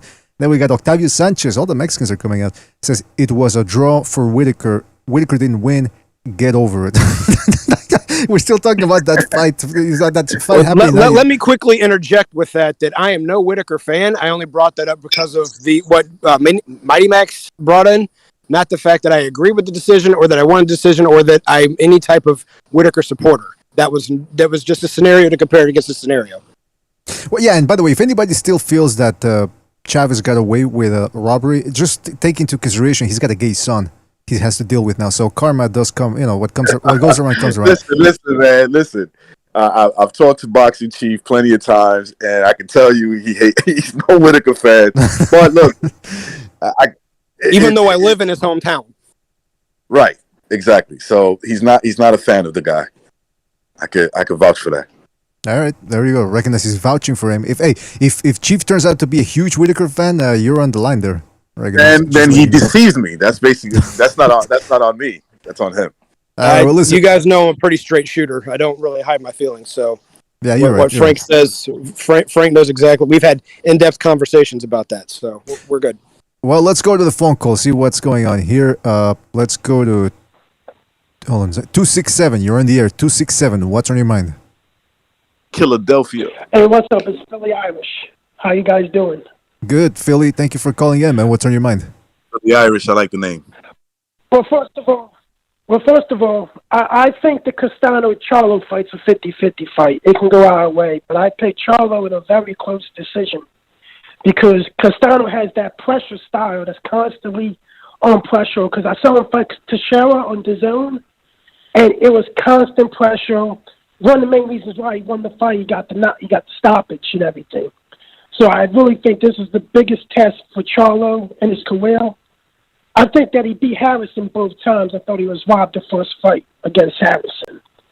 But, he knocked him out in the second round, to justify that he was robbed. But the main thing I want to talk about is today I saw on Twitter that they're thinking about if the Caleb Plant fight doesn't get made for Canelo, they're thinking about going to Triple G for a third fight. And I don't understand why they're going to go to Triple G when, Eddie Hearn promotes him and Triple G, but he also promotes a guy named Demetrius Andre. And he doesn't want to even make a Demetrius Andre versus Triple G fight, the unified middleweight titles and everything. Or give Demetrius Andre a chance to fight Canelo and everything. I think I think he poses problem for both fighters, Demetrius Andre. Philly, I can tell you right now the reason why they're looking for a big money fight. They're looking for big. They wouldn't be able to put it on as a pay-per-view. They wouldn't be able to ask the kind of money. This is all about filling coffers. You know what I mean? As fans, we should be looking at it the way you're looking at it. The fight, if you're looking at it the way they're looking at it, they want to generate numbers. And they know GGG versus Canelo, regardless of how we feel about it, is going to bring in 10 times the money Canelo Andre would. Or at least twice as much. I have one other question. Has Andre already made any kind of statement, the fact that he's willing to take on a 168-pounder to verify the fact that he wants to move up to that weight? Unlike Charlo, who said that he wanted to fight Canelo all day long but wouldn't move to 168. Has he made the same Andre did go to his press conference. Whether he's willing to, that took a lot of balls. I don't really like the way Canelo talked to Andre's father, I like to say, too. I just don't think you need to disrespect the man's old man like that. I don't know maybe if Canelo even meant that. I think Canelo was talking to the son. I see a lot of people say he was talking to the father. But I saw an interview when they interviewed Andre, and I saw an interview with Andre, and he was saying that he was actually thinking about calling the WBO since he's the middleweight champion, and contacting them, saying that he's thinking about moving up. And there was a stipulation that they can elevate him as to mandatory for the WBO super middleweight title if he chooses to move up, and have him be a mandatory for Canelo. And the way I mandatory for Canelo until Canelo beats Plant. Well, he'd have to submit the paperwork. He'd have to make it a written offer to Canelo's management team. He would have to say, "I'm willing to fight at that weight, and here's my terms." You know what I mean? Just saying he'll go up, that's a big risk. You know what I mean? Well, let me ask the caller. Caller, let me ask you this, because again, we can go on and on about whether there's a paper trail from Andrade's camp offering fights and all that. But my question to you is, as a fan, what's the best fight you want to see out there? Like, what's the best fight for Canelo that you would be most excited for? Benavidez, Plant, Andrade, Triple G? Well, I'll be honest right now.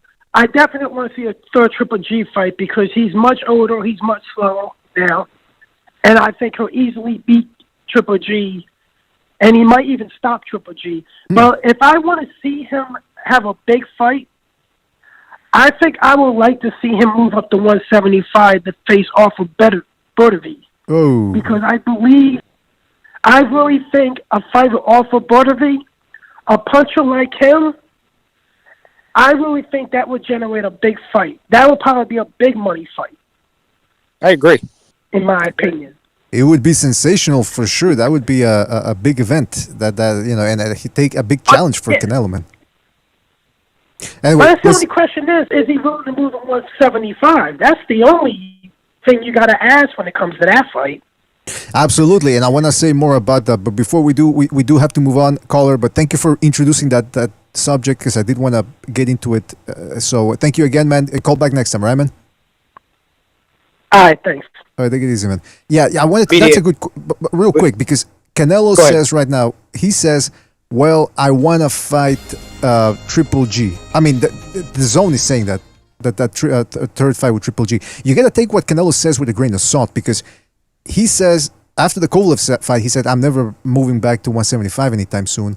And then 2 years later, now he's talking about how he wants to fight Beterbiev. So I don't know if him or the zone saying that the Triple G rubber match might happen. Is that just to put pressure on Caleb Plant and say, look, stop putzing around. You're going to get this amount of money. No, Canelo's not going to sign with the PBC, because that's the rumor, is that supposedly the PBC wants to lure Canelo into the PBC fold. Oh, that's exactly. Well, they're trying to make it say they're basically offering a belt. You know what I mean? We will let you unify, but you got to do a 3-fight deal. The same thing they did with Mickey Garcia. The same thing they did with Manny Pacquiao. He's never had anybody come and fight one of his champions who didn't first say he'll fight 2 more. And I don't think Canelo's going to do it. I just don't think Canelo's going to do it. And if he does it, they're talking about, okay, then he'll face Plant, then he'll face Jermell Charlo, then he'll face Benavidez. But do you think those fighters are going to want to fight Canelo if he signs with the PBC for a 3-fight deal? Maybe. Of course, they want to fight him if he fights for the PBC, of course, yeah, they will do it, because Al Heyman. First of all, like I think when it comes to like Benavidez, at the very least, regardless of what anybody thinks about him, he'll fight him. He'll be like, yeah, hell yeah. If he could fight him with him being on the zone and Al Heyman approves of it, he'll do it. He'll be like, yo, sign me up. He'll probably be the one that says, hey, you want to do a deal with the zone? I'll fight Canelo, because the money's lucrative. And if he wins, forget it, right? So he's willing to take that chance. Him going to the PBC, look, anything's possible. I sincerely doubt that. He's got a really good deal with the zone. What's happening here is Caleb Plant is not, he's being advised, this is what I think. Look, they want your belt, right? They basically want your belt. Let's see how bad they want it, right? And it's all about money. Now, speaking of money, though, where would the PBC get the money to pay Canelo for 3 fights? The same way they got the money to pay off Pacquiao's insurance. Tax bill. Probably get an investor to put up the money because that kind of money would come back. You could make your money back on Pacquiao. Somebody will invest because they'll get their money back on Canelo. But remember, there's a history already with Canelo and Al Heyman. Actually, a pretty deep one. Remember, Heyman used to work at Golden Boy. He was an executive. First, he was at HBO, then an executive at Golden Boy. Remember, the only fighter at the time, and he was the marquee fighter even then, right? When they were all signed, Thurman, Wilder, they were all with Golden Boy. And what did he do? When he snagged everybody, what kept him from having a coup d'état to take over boxing was Canelo was the holdout. So I know Heyman has already animosity towards him because he actually cost him his takeover. Because if he would have took Canelo too, it would have been over. So I know if he's going to get him, he's not going to do anything for Canelo unless Canelo does for him. And listen, you know how he can prove that too? This is his little side note to show you how insecure this man is. Al Heyman doesn't do any interviews. Regis Prograis came out in an interview a couple of days ago. It was released yesterday, where he stated, I don't like, I'm just things didn't work out with me and Al. I didn't have a good experience there. He made some promises to me and none of them were fulfilled. That was it. Within 24 hours, and this is the best too, the person releases it. Mike Coppinger, Mr. PBC fucking Sources pay-per-view guy, releases an apology to the point it's basically groveling. I really enjoyed my experience with Al Heyman. Blah, blah, blah. I didn't mean to offend anybody if I did. Within 24 hours, there was cop with the fucking apology. Non-disparagement clause. But the fact that it was reached out to him right away, like, you best retract that. And not only retract it, but you better say you didn't mean it and apologize, or we're going to sue the balls off of you. So Heyman, it's a culture there. See what I'm saying? Like, Wilder, you can't say that about me, Colbert. Al, make him take that down. Take it down. What, Al? Somebody just said you didn't come doing a promise, Al. Oh my God! And they actually forced lawyers to make him grovel over that. That's the fucking culture over at the public PBC. Jimmy, that's Hollywood type stuff that that you read from the tabloids. Like Jennifer Lopez doesn't want record industry, dude. It's huge in the record industry. Very seldom do you hear, and you usually get fined when they do. You hear record people, they don't talk bad about the fucking record executives, and that's a cutthroat business. Al brought that with your average boxing contract, 2-3 pages. His are a fucking Gone with the Wind. Peace, War and Peace. They're like fucking quarter-inch thick. No, seriously, they're full of everything. If you fucking make $2 million automatically tied, that was the original ones coming out of the fucking. If anybody hit the $2 million mark, that automatically signed your rights to him for 2 more years. A complete non-disparagement, meaning not only is it illegal by the threats of suing if you say anything bad about the PBC. Al Heyman, anybody who works there, or including the product, meaning other fighters, hence Chris Colbert. Do you think he really didn't feel what he said about Wilder? You think he changed his mind? No, they called him because Wilder cried, and fucking same thing with Heyman.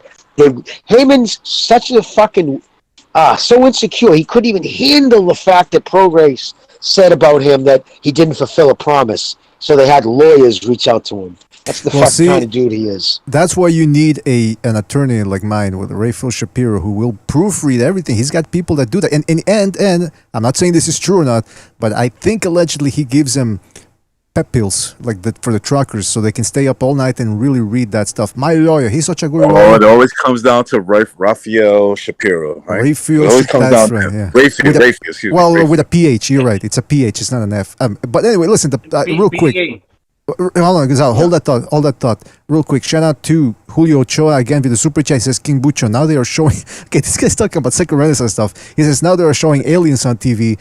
We know what God created in 7 days. Nothing else is an abomination. Anything else is an abomination. Don't fall for the banana in the tailpipe, even if they land a Martian in DC Bible. All right, Julio, with the deep stuff there. Julio Ochoa again says, he ain't falling for no banana in the tailpipe. He says, Julio says, then goes and says, exactly, Iceman. Christians need to become stand-up men. Yeah, that's right. That robust, muscular Christianity is what we need. And shout out to Kenshiro Kenshiro for his contribution with the Super Chat. He says, beat Plant, then beat Smith Jr., and then Bevel, and then Arthur. I think he's saying that would be the plan, the perfect plan for Canelo. But wait, let's see, man. So shout out to you fellas for your contribution, man. Really appreciate it. Gonzalo, you were gonna say something? What the fuck's this question? Yeah, the reason that I don't think that Canelo would go to the PBC for 3 fights. Also, this is just suspicion I have. You know, when he used to talk about De La Hoya being disloyal and that's why they separated. You know, Canelo Alvarez, I do believe that he's working with Eddie Hearn. Officially, I don't know if that's just promoter or not, but I think they have struck up a relationship where I don't think he would go to Al Heyman because he's found some type of loyalty in Eddie Hearn. Gonzalo, you're right. You're right. I heard the same thing. They're friends. Yeah. Yeah, no, I was going to say, you're right, dude. I heard the same thing, Gonzalo, that he has a very good working relationship with Eddie Hearn. He gets along with him really well. There's one other factor. Canelo's gotten to the point now where he doesn't feel like he has to answer anyone, and he's not going to answer to Al Heyman. Al's not going to tell him what to do if he goes to that promotion, and that's the way Al does business. So Canelo's not going to say, yeah, sure, I'll go with you for a...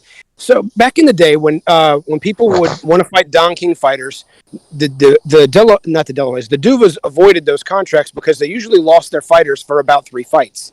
Because you usually had to fight 3 fights, just like Jimmy was saying, with Mikey Garcia and Manny Pacquiao with the PBC. It's the same concept. They would lose their fighters for a certain amount of time, and they lost Evander Holyfield permanently. Once he crossed over to Don King. So people would avoid those kind of unification fights because there was always, okay, I get you, but then you've got to fight for me for the next 3 fights after, especially if you win. Canelo's not going to do that because he knows he doesn't need PBC. He makes money without them. He doesn't care the people that don't like him. He doesn't care about the people that doesn't think isn't that great because he looks at his own record. He has pride in himself like every fighter should. And he's got enough money that he doesn't need them. So he's not going to go to someone that's going to tell him and dictate to him what to do. That's why that union will never happen. That's why I think. That's why I think. Chief, what do they call it? Fuck you money, right?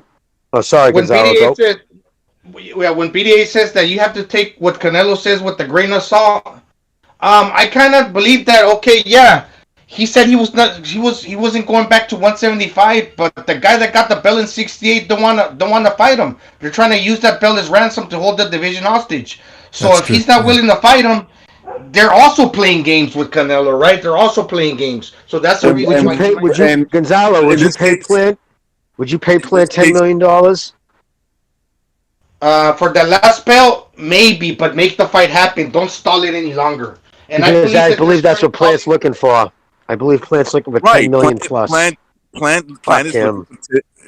is looking for $10 million plus to get rid of, to give up his belt, basically. When he goes in there, fucking paper champ. He'll be like, I hurt my ass or some shit like that, and the fight will stop. So he said, make it worth my while. Look, I pull an ass cheek. Yeah, I pull the muscle on my ass cheek or some shit like that. Because the game is the way it is. The game is the game, right? Like they said in The Wire. That is the truth. The game is the game, right? So right now, Canelo is the top dog. He's the connect. He's the bag, right? He needs a piece. So what they're saying is, I don't give a fuck.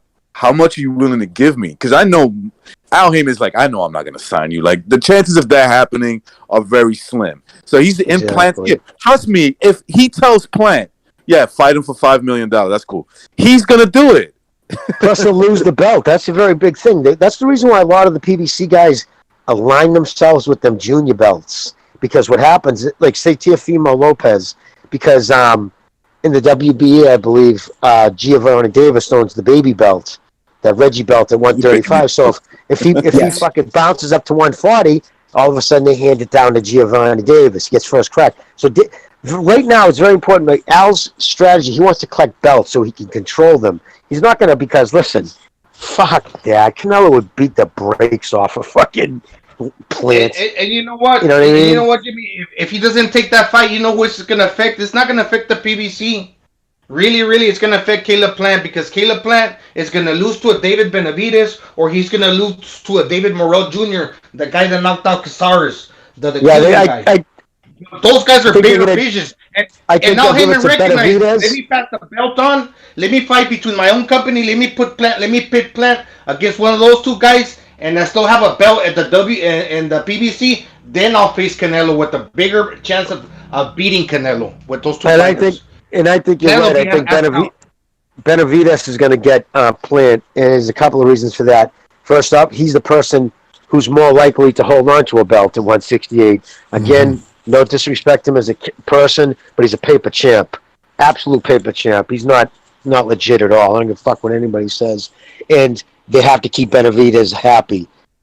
You have to read between the lines because it had no disparaging clause. Just read body language, the things coming out of their mouth. Benavidez isn't happy. He's not getting anybody he's calling out. Everybody's calling him out. Within the same organization, backs out or has, Charlo, all those, they try to make him jump through hoops to get that fight. And Benavidez isn't happy, so I know they're going to want to give him Plant to make him happy. And because that's still, I think, one of the PBC's blue chips is Benavidez. You know what, man? What a coincidence. What a coincidence, Jimmy, because I was talking to Bucho about Benavidez' next fight. He's going to be fighting Jose Uzcategui, who's a good fighter, and I think it's going to be an interesting fight because at least Benavidez is fighting a guy that's going to stand in front of him, who is a strong puncher. But here's the thing, Benavidez... he was a good fighter once. He had he had a couple of decent performances against B-level. Then he had that one good performance, and since then he's been dog shit. That's what I was going to say. But he did lose the fight right after Caleb Plant. He lost an upset. And Bucho asked me, well, wait a minute. If Uzcategui lost his fight against, it was Lionel Thompson, it was an upset, why isn't the PBC matching Thompson in there with Benavidez? Well, that's because, and I forget who said this in a Thunderdome stream, I don't know if it was Thunderdome himself or whatever, but this is the PBC, what they do is, they like to match up their guys with Latino fighters, because they're desperate to build stars and to get numbers, so what do? They try to match him up with Latino. Now, of course, Uzcategui is not technically Mexican, although he does live in Tijuana, I believe, and trains there probably. But so that's their version of a Mexican super middleweight. So, but that's like you were saying. That's Benavidez is not happy. He doesn't want to fight Uzcategui. He wants Caleb Plant or Canelo. But they're offering up Uzcategui, who lost his last two big fights. That's right. Uzcategui is Colombian. Like shit. Uzcategui is Colombian. He lives in Mexico. He's a Latino fighter. So from Venezuela. Yeah, I used to watch Venezuela. Yeah, he's from Venezuela. You're right. And so, like I'm not originally from Queens, but Queens put me on. So, shout out to Queens. Yeah, Queens put you on the map. That's what you're saying, right? That's right. That's why I think he needs. That's why I think they'll feed him Benavidez. I think Benavidez will destroy Plant. I think he'll knock him out, but. Yeah, I mean, like you just said, I'm not going to bother trying to say that dude's name. I can never say it, but that fight sucks. That fight sucks. That David Morrell Jr. guy, they're going to fast track him too. He was a Cuban Olympian, real good, just knocked out Casares. I don't know if you guys saw him. I've been speaking about him for a little bit now, but he's on the map now. Well, look at Boots Ennis. They're talking about that kid, right? The fucking super talented, welterweight they got the PBC. There's rumors he wants to go to 154 because he knows nobody. They're not going to give him a shot at anybody. Nobody's even talking about. I mean, can you believe Thurman actually acted like he never heard of him? So, yeah. I don't know much about that kid. I don't really know anything about him. Shut the fuck up. Man, I forgot how much of a cornball Thurman is when he does his trash talk. It's a little cringe. And when I say little, like when he said that guy in my same promotional company, Errol Spence Jr. I don't know who he is. He was acting like that for a while. Oh, jeez, he's insane. I mean, he's a good fighter, but yeah. Anyway, moving to if we're talking about Thurman, I put a pin in that. But Boots Ennis, he only goes to 154 to fight for the junior belt against Lara, unless they are done with Charlo. If he wins this fight. If Charlo wins this fight and they're done with him, but they don't think they can make any more money off of him, that's when they cash in with Boots Ennis there at that level because he is the future of their company right now. Mm-hmm. Him and Gary Russell's younger brother, Gary Antoine. Yep. But he's at 140. He's at 140 to 147. You can tell by looking at Boots Ennis. If you look at the ages, this is the age where they start looking for. I mean, normally that's how you do it. They start looking for the next level. Yep. Well, so look at Charlo's 31. Charlo's 31, and what's your upside with Charlo? The younger Charlo. What's your upside? He's undisputed. There's no upside. There is no upside. That's He doesn't sell. Exactly. He doesn't sell. He doesn't have the mouth of his brother. He doesn't. Given he's been getting some knockouts lately, but he's not as dynamic as his brother. He's not as close to any superstars that are going to sell like his brother. So therefore, what do you have from him? In well, which they case, definitely didn't put any money to this fight. They had zero advertising on this fucking coming fight. Has anybody seen any advertising anywhere? No. Other than Showtime? No. Jimmy, wasn't this off of the first list of PBC fights that they were announcing for the year?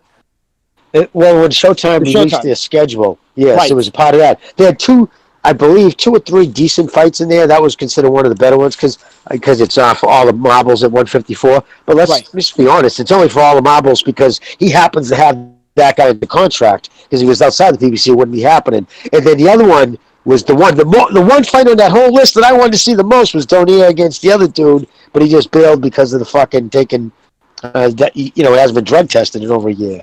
Oh, jeez, Luis. By the way, let's go to the phone calls real quick here. We got 619. You're on the air. 619. What's on your mind? Hello, so you guys hear me? Yeah, we can hear you, man.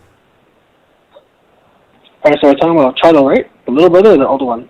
The one that's fighting this Saturday, which is the little one. Yeah. Twins. The small. I guess you would say the smaller one. Well, slightly smaller one. Yeah.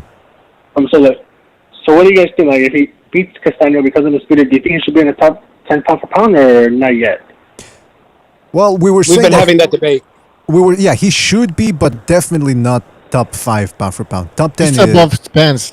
Whoever has Spence in their pound for pound is. I'm 10.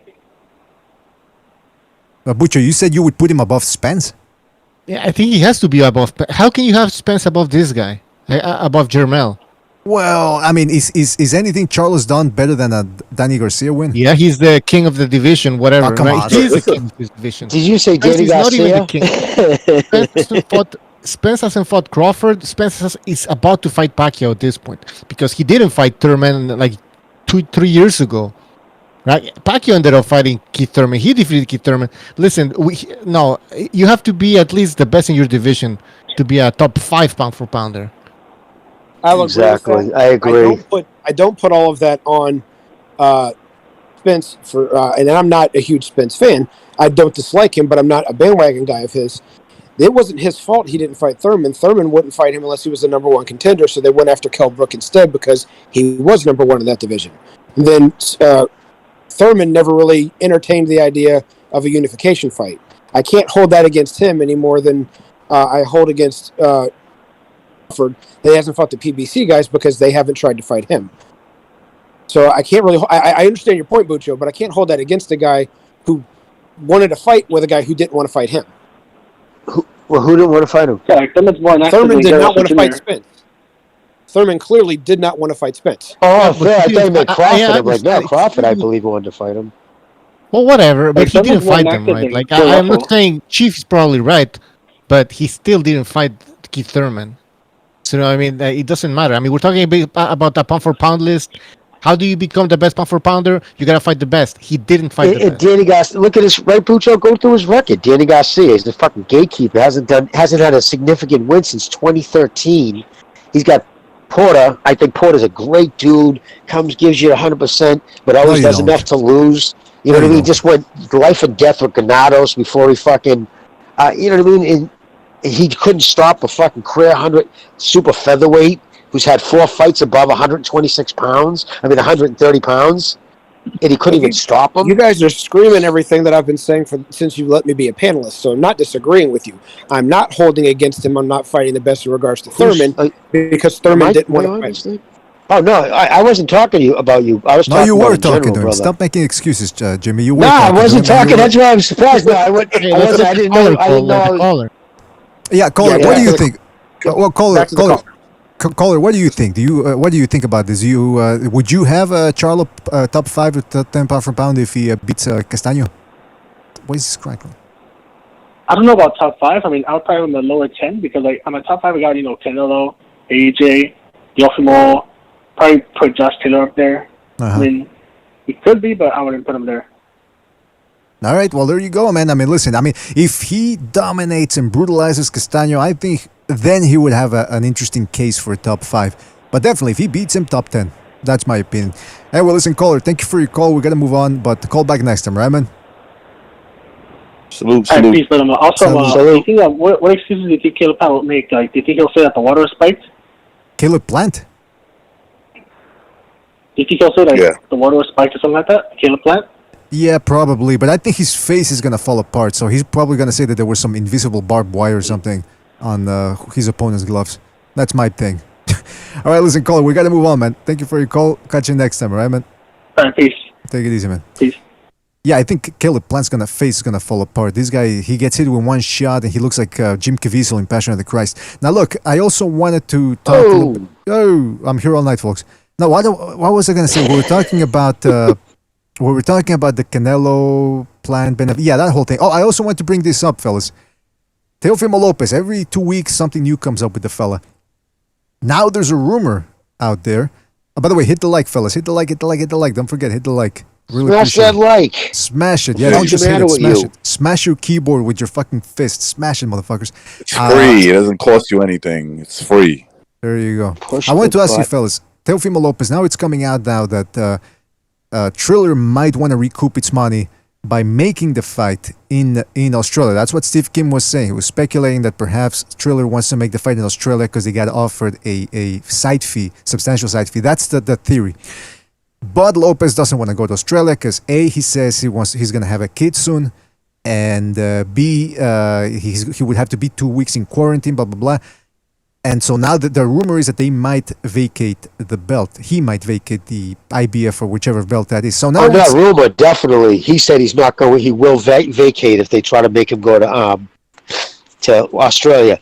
So at the end of the day, brother, all this for nothing. Because as it stands, by the time he fights his kid, it'll be at least a year since he fought Lomachenko. Lomachenko's already fought.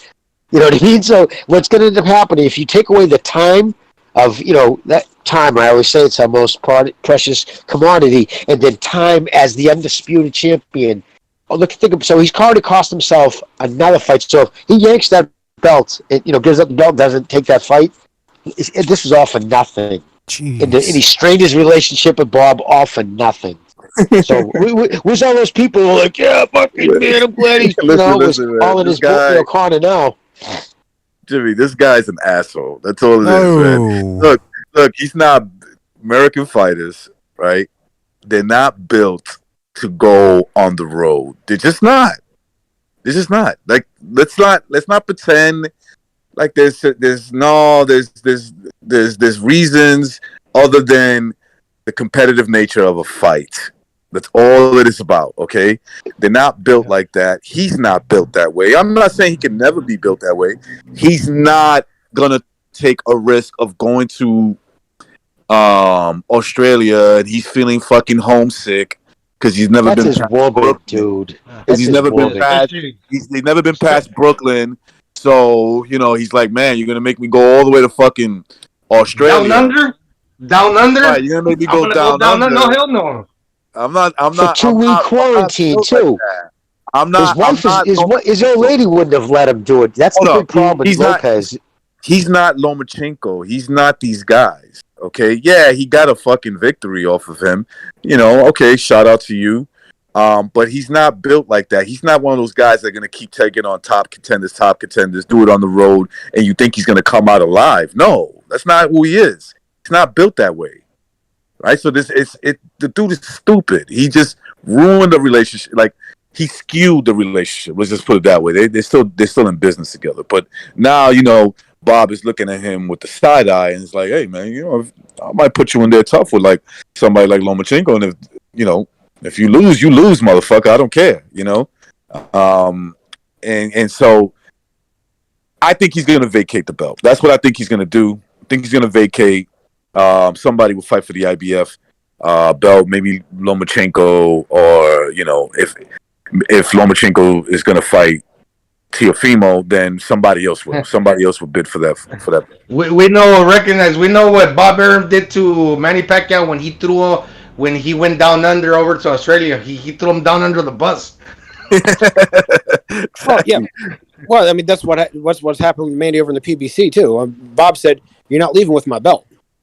I'm going to take that belt. I'm taking my belt." So Manny was going to go do whatever he wanted to do, and there was a third fight option with the PBC, and they said, "We're stealing it from you. We're going to give it to Ugas." Manny said, "I don't care about your belt. I don't want it back. You can keep it." But that's what they did because Ugas has done nothing to deserve an elevation, let alone to actually have been named the regular champion, other than the PBC kissing some rings and making it happen or paying some money. But they elevated a guy for no reason, taking it away from Manny because Manny was going to try and leave with a belt and go fight Terrence Crawford. Well, Manny, they had a fight in Australia because Manny didn't want to leave Top Rank. First off, what had happened? He was forced out because he really thought Bob was going to pay his tax bill, and Bob was offended. Being sand people, they don't usually like to go deep in their pocket for somebody in a situation like that. And he turned around and he said, "What? You owe $30 million. I've been telling you for 10 years to pay your fucking tax bills." Yeah, and it's been one tax bill. He pays it, and it kept snowballing. The penalties and shit. I'm sure they worked it out a certain deal. And Bob said no, and he said, "Well, I'm going to go somewhere else." He says, "Fine. If you can get somebody else." And sure, Al was like, "Yeah, I'll pay it, but you have to do 3 fights." That's why he was supposed to just fight Mickey Garcia. Remember? That's why Garcia is actually trying to sue him. It wasn't until Al said, "No, dummy, 3 fights." You know what I mean? Garcia's not under my umbrella. He was a fucking stand-in too. You owe me 3 fights, so now you're fighting Spence. On another note, on what part of that back taxes he owed against his own country, that $80 million. I don't know how much of it was in actual dollars from his own country because I don't know how the Gonzalo would know better than me and how the exchange rate goes. But I read an article that they won the case against the Philippines. He doesn't owe that anymore. Huh. 48 pesos per dollar, roughly, right now. I thought the Philippine currency, they call it mangoes. Anyway, listen, the point is, when you talked about going back to the Lopez thing, again, people keep saying, it was one thing. After when he didn't give Lomachenko an immediate rematch, people were saying, well, it's because he wants to go after the money. And we brought up the point, okay, so he doesn't care about legacy. And it's like, well, no, it's legacy because he wants to keep all the belts. Now he's willing to give up the belt. So it's almost these stories keep changing every 2 weeks with what he wants. Now, I want to make the point too. People said Lomachenko was a hype job. And that's why they hated Lomachenko, because he was hyped up by the media. Okay. But they're Lopez fans for beating a hype job. That's what Lopez did, essentially, according to them. Lomachenko was a hype job, therefore Lopez beat a hype job. Now Lopez, for beating a hype job, wants mega paydays and is calling the shots, refuses to fight abroad, something Lomachenko, the hype job, used to do all the time. Fighting abroad, didn't ask questions, didn't make qualms about money. But Lopez, all of a sudden, now finally he's starting to get a little criticism his way. Guys, I think, what's going on here with Lopez? Is it about the money or is it about legacy? What? Because, I mean, if you listen to people, it's his wife. Was the father or wife? It's his wife. I'm telling you right now. The wife, look at the father's a tight relationship with them. What was the one thing that almost split them apart? Remember when Lopez said he had to take a break because he was losing his mind because they don't get it? When you have a strong personality like the father trying to control everything, then you have a strong personality, your wife. Who's going to win at the end of the day? The wife is going to win. And I'm telling you right now, that's the problem behind that. Because she wasn't, being pregnant about to have a kid, going to go to Australia for a 14-day quarantine. So that means he would have had to go without her. And rumor is she's a jealous motherfucker. He's a wicked jealous motherfucker. Or probably not now that she's ready to pop, but she's going to think he's down there stabbing fucking Vegemite sandwich chicks. And, she's probably not going to put that into it. Yeah. That makes sense, man. And it's the beef between the wife and the father. And especially now since the wife is going to have a child from him, and she's really going to sink them hooks in Teofimo Lopez. Oh, man, that's a wrap. Oh, you ain't going to fucking Australia. Fuck that. Well, let the record show we're speculating on this, but it makes sense. Hey, listen, you guys have a ton of life experience, and you're smart cookies. So I'm thinking the cookie's crumbling in the right position. That's what I'm thinking here. Because again, plenty of fighters. This guy, Teofimo Lopez, he used to travel as an amateur too. They're used to traveling. They're used to going abroad, fighting, eating different types of food and all that. And it's going to bring in the most money. That's what he's all about. The gate, the live fee, everything. He stood to make more money going to Australia. The one problem is, like he said, I'm going quarantine for 2 weeks. Why would he care that he's stuck in Australia other than his wife making his life a living hell? From a guy that actually had to deploy, and Gonzalo, I'm sure you can speak for this also, because you did. You're in the service also. Being away from your family, whether your wife's pissed off with you or not, sucks. It's not enjoyable. There's nothing about it. It's if she can't go with him, he's definitely not going to be happy. It gets lonely. I don't care if your dad's with you or not. I don't care if your trainer is your best friend, whether it's your father or not. It gets freaking isolatedly lonely because the people you're around are not family, with the exception of his father. He's outgrown his father. His dad is a distant person now, to the extent that he's not his immediate family. I missed my dad when I got underway, but my dad is 70-something years old. It didn't bother me as much anymore as the fact that I couldn't see my wife. I couldn't see my kids. It freaking sucks. And so he's not, he doesn't have to do that. I had to. Gonzalo had to. He doesn't. So that's why when I got back, I got divorced, and it happens to a lot of soldiers. It does.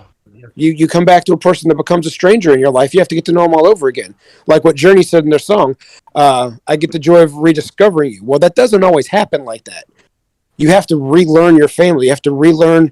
You discover she's banging her ex-high school boyfriend. Oh, worst case scenario, but let's put my situation where that kind of stuff. Oh, yeah, no, yours, yeah. But you know, I'll kidding aside. Hold on, Gonzalo, hold on. Chief wanted to finish something there. Go ahead. So, in my position where I'm one of the fortunate people that didn't go through that, I still had to come back to where a new school year, there's a new plan. Everything had to happen. My wife was running everything. I'm man of the house, but she's the queen. So however she says, I've got to go, because if I come in and rearrange everything, the entire family's in disarray, and there's no continuity. So now, given that's what I did on a regular basis for 3 years due to deployments, but he's only going to do this for one fight. It's still bad enough. And since he doesn't have to do that for a living because he's not taking an oath to do that, because he owes those belts no allegiance, why should he do it? Go ahead, I was gonna say, all kidding aside, you know, when I mentioned Manny Pacquiao going to Australia when he got robbed by Jeff Horn, well, more so by the judges, when he went over to the Down Under over there, he got robbed. Bob Arum sent him over there. He threw him under the bus. I kind of make a joke about it, but you know, those guys over there, they're notoriously known for giving out bad scorecards. Now, as recognized, said. Teofimo fell off Bob Arum's good graces to where he's going over there. You just never know. If the fight goes the distance, Teofimo got the COVID. He has asthma. Don't you think that Teofimo's thinking in his mind that he can get robbed? That's a good point. Bob can make more than one fight out of that, make it a trilogy, if he robs him over there? That's a good point. That's an excellent point from Gonzalo from Chief. Because Cambosos is Australian, right, BD? There's no rematch clause. Yeah, Lopez doesn't believe in rematch clauses. That's why he asked. And by the way, I'm still trying to look for confirmation that he's the one that asked Lomachenko to remove the rematch. Because I can't find it anywhere, for Pete's sakes. So if somebody out there can confirm that for me, I would really appreciate it. Or for us, rather. But yeah, hey, listen, that makes sense for Lopez. Maybe he doesn't want to fight in Australia, doesn't want to get shafted. Strange things happen in Australia. There's a fucking lockdown right there, down there right now, even though the situation doesn't warrant it. But hey, that's the way they do things in Australia. So in one sense, I understand Lopez's position. But it's just weird that every week they change their tune. First, it's not for the money; it's for the titles. Now it's for the money. Whoops! Now they're willing to vacate the title. What's next? He's not a boxer. I mean, I don't know. It just seems like they're going to come up with some outrageous stuff. And his father's not doing him any favors too, by saying going on ESPN saying, "Yeah, the fight with Lomachenko, we want to do it." Then he goes over on Bonsdrong's channel. He goes, "Look, I tell people what they want to hear." So he's admitting he's lying to people. I mean, it's a mess what's going on. And Thunderdome called it a long time ago. He says these people are not to be trusted. And if you follow the narrative, like I keep saying, he beat a hype job by close decision. I don't understand why he's walking around now thinking he's the best. He's God's gift to boxing. That's my opinion. Well, that's the thing. He achieved a great thing in such short of a span of time. That he reached to the pinnacle. Now, you know, the fires that burn the brightest burn out the fastest. He did it so fast to keep that same energy. What's going to happen now? Can he do it? Can he keep the same energy? On On a side note, let's not fool ourselves in thinking that bad decisions only happen in other countries. I think most of us that have been following the sport long enough do remember the fact that Axel Schultz embarrassed George Foreman in our country and walked away with a shaft. It happens here too. That's true. So they happen in every country when they want to keep the prize with them. But it can happen on the other end. Virgil Hilt did go over to Germany and outclass and outbox Henry Maskey, German's prize child at the time, by split decision. So, by decision, didn't knock him down, didn't hurt him, just outboxed him. So it can happen on the other side too. It all depends on how much faith you have and how convincingly you're going to beat the other guy, so long as the house promoter isn't saying, make sure my guy wins. That's a great point. That is a great point. Yeah, it's not just abroad that people can get robbed. The United States had, like Chief said, they got their bad decisions. So in fact, you get some people that say, no, it's only in the U.S. that people get robbed. But then other people say, no, it's in Europe. And other people say, no, it's in Southeast Asia. I mean, it's the judges to get to decide. And if you can get to the judges, you can get the decision to go your way. So it's not dependent on a country necessarily. The other thing I wanted to say was that, so with this whole Teofimo Lopez thing, they're changing their tune every 2 weeks. The only thing we can do is keep our eye on it and see what happens. But again, I don't understand why people dislike Lomachenko when you don't see this type of drama from him ever when it comes to making fights. So just wanted to throw that out there. In terms of Charlo, I wanted to say one last thing about Charlo here as well. The guy, I don't know how many of you saw the preview that Showtime did for the Castano fight, but in the very beginning of that preview, he's surrounded by fish tanks, and he talks about how fish tanks calm him down. This guy, by his own admission, cannot take a joke. He's not the type of guy that goes around joking with people. And that, if you're in a gym environment and you're there almost every day and you're hanging out with other people, it becomes a little bit like, I've never been in the armed forces or anything, but I suspect it's something similar to that, where you're being surrounded by the same people, you spar together, you root for each other, so it becomes a big, friendliness in there, camaraderie. I'm fucking the word up, but you know what I mean, brotherhood. This guy, camaraderie. Thank you. Yeah, Charlo Harrison told him in the press conference to the rematch. He said, "Look, even your brother, I've heard that says, look, just don't pay my brother Jermell no mind. He's just he's wound up tight." Do you think that's the case with Charlo? Have you ever met somebody, whether in a work scenario or whatever, where you cannot joke around with them because they're just wound up too tight? Well, he posed at his hot sauna. He posed at his dry sauna in a gym outside his big beautiful house in Texas with a fucking semi-automatic pistol and an AK-47, saying, "Come and get this shit." Talking about, I guess, people with his brother talking shit. So yeah, he goes from 0 to 60, pretty light skinned. A lot of thin skinned people on that side of the fence for some reason. Yeah, man, that's true. But by the way, yeah. I was gonna say he's a little abrasive or a lot. I mean, he, by his own admission, he can't take a joke. When he fought Tony Harrison, he cried saying, that's why I don't even play video games, because I don't like losing. But at the same time, when you got a guy like that that's staying active, more active than the brother, and fighting the fights, that's like that channels that energy, where he's kind of like a Mike Tyson. It could be that where he can keep it like that, and he's just really involved in the boxing. That energy of being so abrasive, it gets channeled into a positive thing. So this is the best thing for him to fight often. It also describes someone with very low humility, because if you can't take a joke, then it usually gets under your skin. You're thin-skinned. It doesn't mean you're mentally weak, so don't confuse my words. Are you talking about me? That's a problem. What's that? No, I'm kidding. I was making a joke. Go ahead. Oh, it just means though that psychological games come in. If a person is cerebral enough in the ring, they could beat him before he gets in the ring by getting under his skin and taking him out of his game plan. I don't think it's going to happen this weekend, but it could happen against, say, someone like Lara. If he moved up to fight Lara, if Lara could still turn back the clock about 5 years and get under his skin with enough words, and then take him out of his game plan, which would be to box and make him be aggressive instead, that could take him out of his game plan, and it would play into Lara's hands. But I mean, Or a guy like Andrade. The only part, Chief, that I kind of disagree with you a little bit. Sometimes, will he be able to get past the jab? I think he will. Is sometimes, if you got a good chin, it doesn't mean that it's impossible to get past the jab. As we saw with Mikey Garcia, was it impossible for Mikey Garcia to get past Errol Spence's jab? No, when he was on the outside, he was getting tattooed by that jab. But when he decided to get on the inside, he was even safer there. But the problem with that Charlo got a good uppercut. That's where Castano's going to be in danger. Well, let's rephrase that. Let's rephrase that. He didn't get inside on Errol Spence. Errol Spence went inside on him.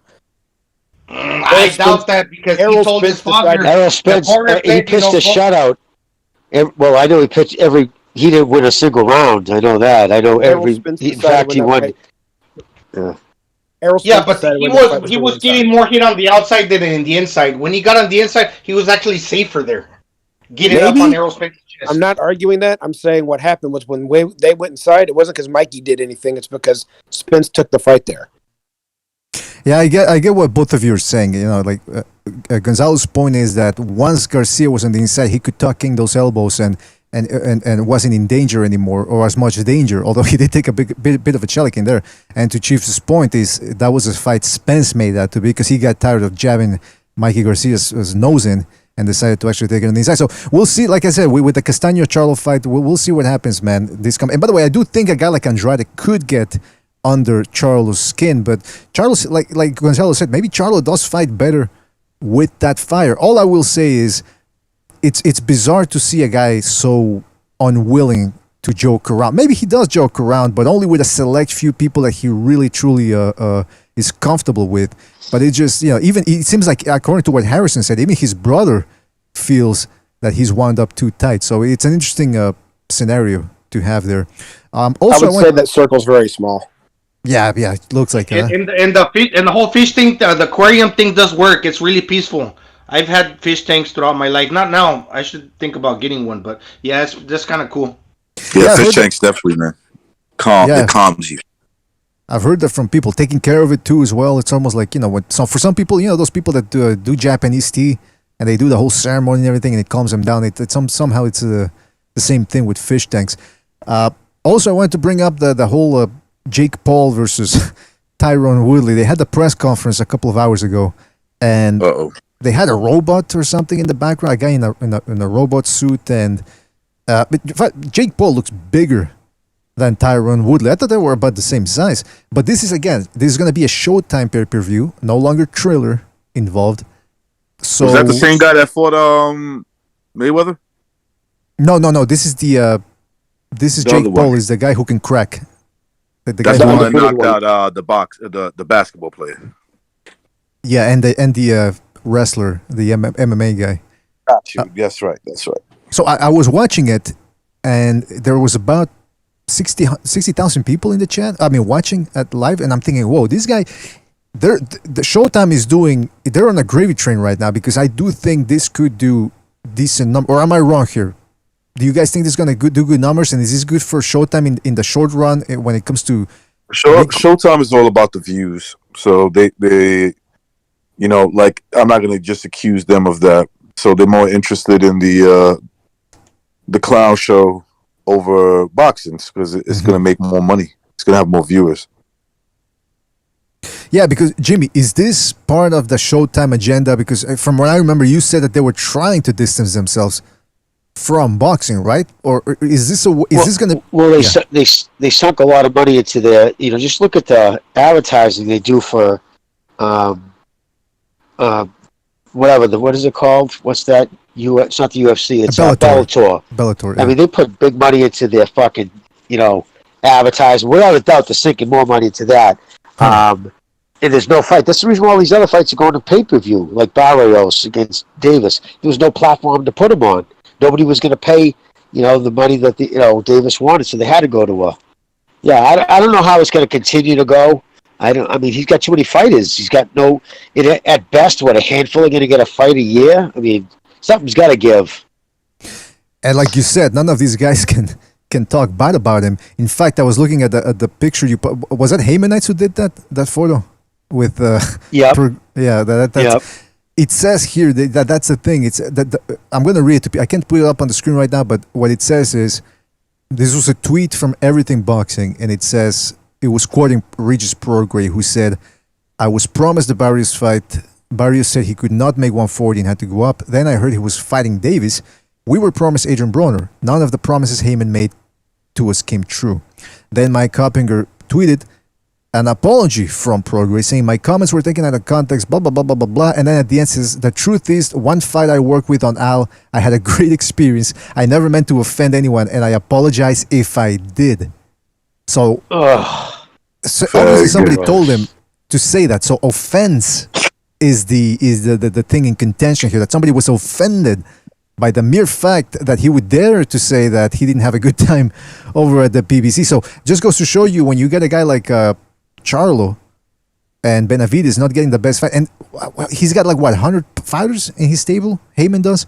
And when the PBC launched, it was 211 under contract. I heard he's down below 150. A lot of big name guys left him. Prograis, Jacobs. There was a few, but none of them could say anything bad about him out the door.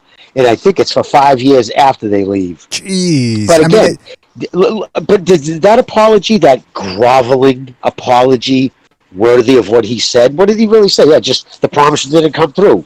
Within 24 hours, and there's the guy who, can I just say how, not Steve Kim, because he knew right from the beginning in 2015, he never fucked with the PBC. He says, I'm not going to become one of their I'm not going to go to their press conferences and shit, because he saw the writing on the wall. There's no transparency. If you want any access, you have to be a propaganda wing. Like Mike has been a dutiful propaganda person. They even hired him to do their Fox series, and now he's still around. But all these writers, I keep seeing from all these different things talking about the Davis fight, just right across the board, 200,000 to 215,000. Why? Because Mike Coppinger said so. I would say, as if I was writing that article, this is from Mike Kopp, but big but. You could ask yourself why. Why is there a gag order?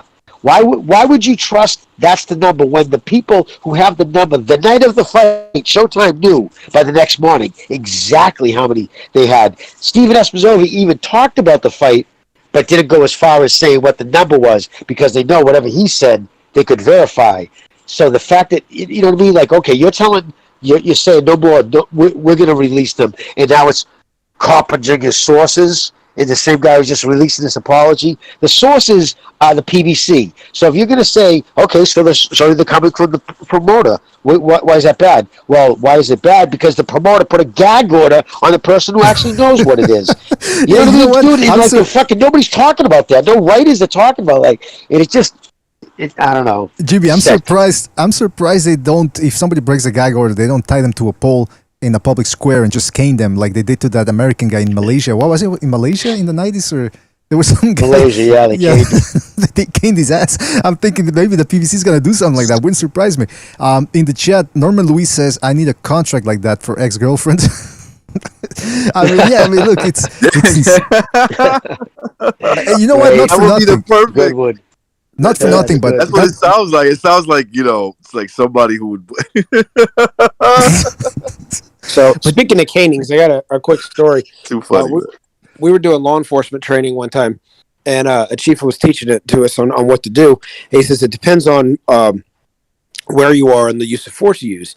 He says that we had detachment in Bahrain at the time, down in the Middle East.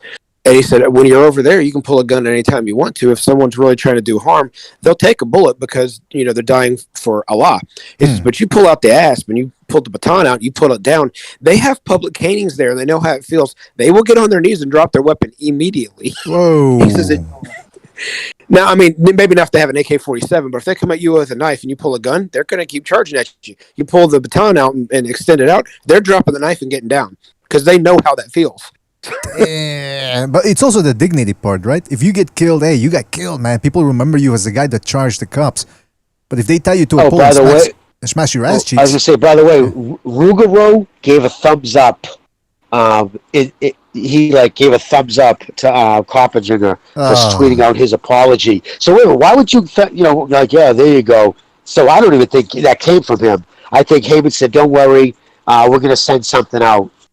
And I think they just called their little fucking source boy, who's just a shill mouthpiece, And I believe wholeheartedly what Oscar De La Hoya and the people out of Top Rank and everybody else saying. The thing barely did 90. Maybe with streaming, it'll finish up around 100. Whoa. Why do you think it's so? Why do you think? Listen, Floyd knew exactly the numbers. And why do you think that?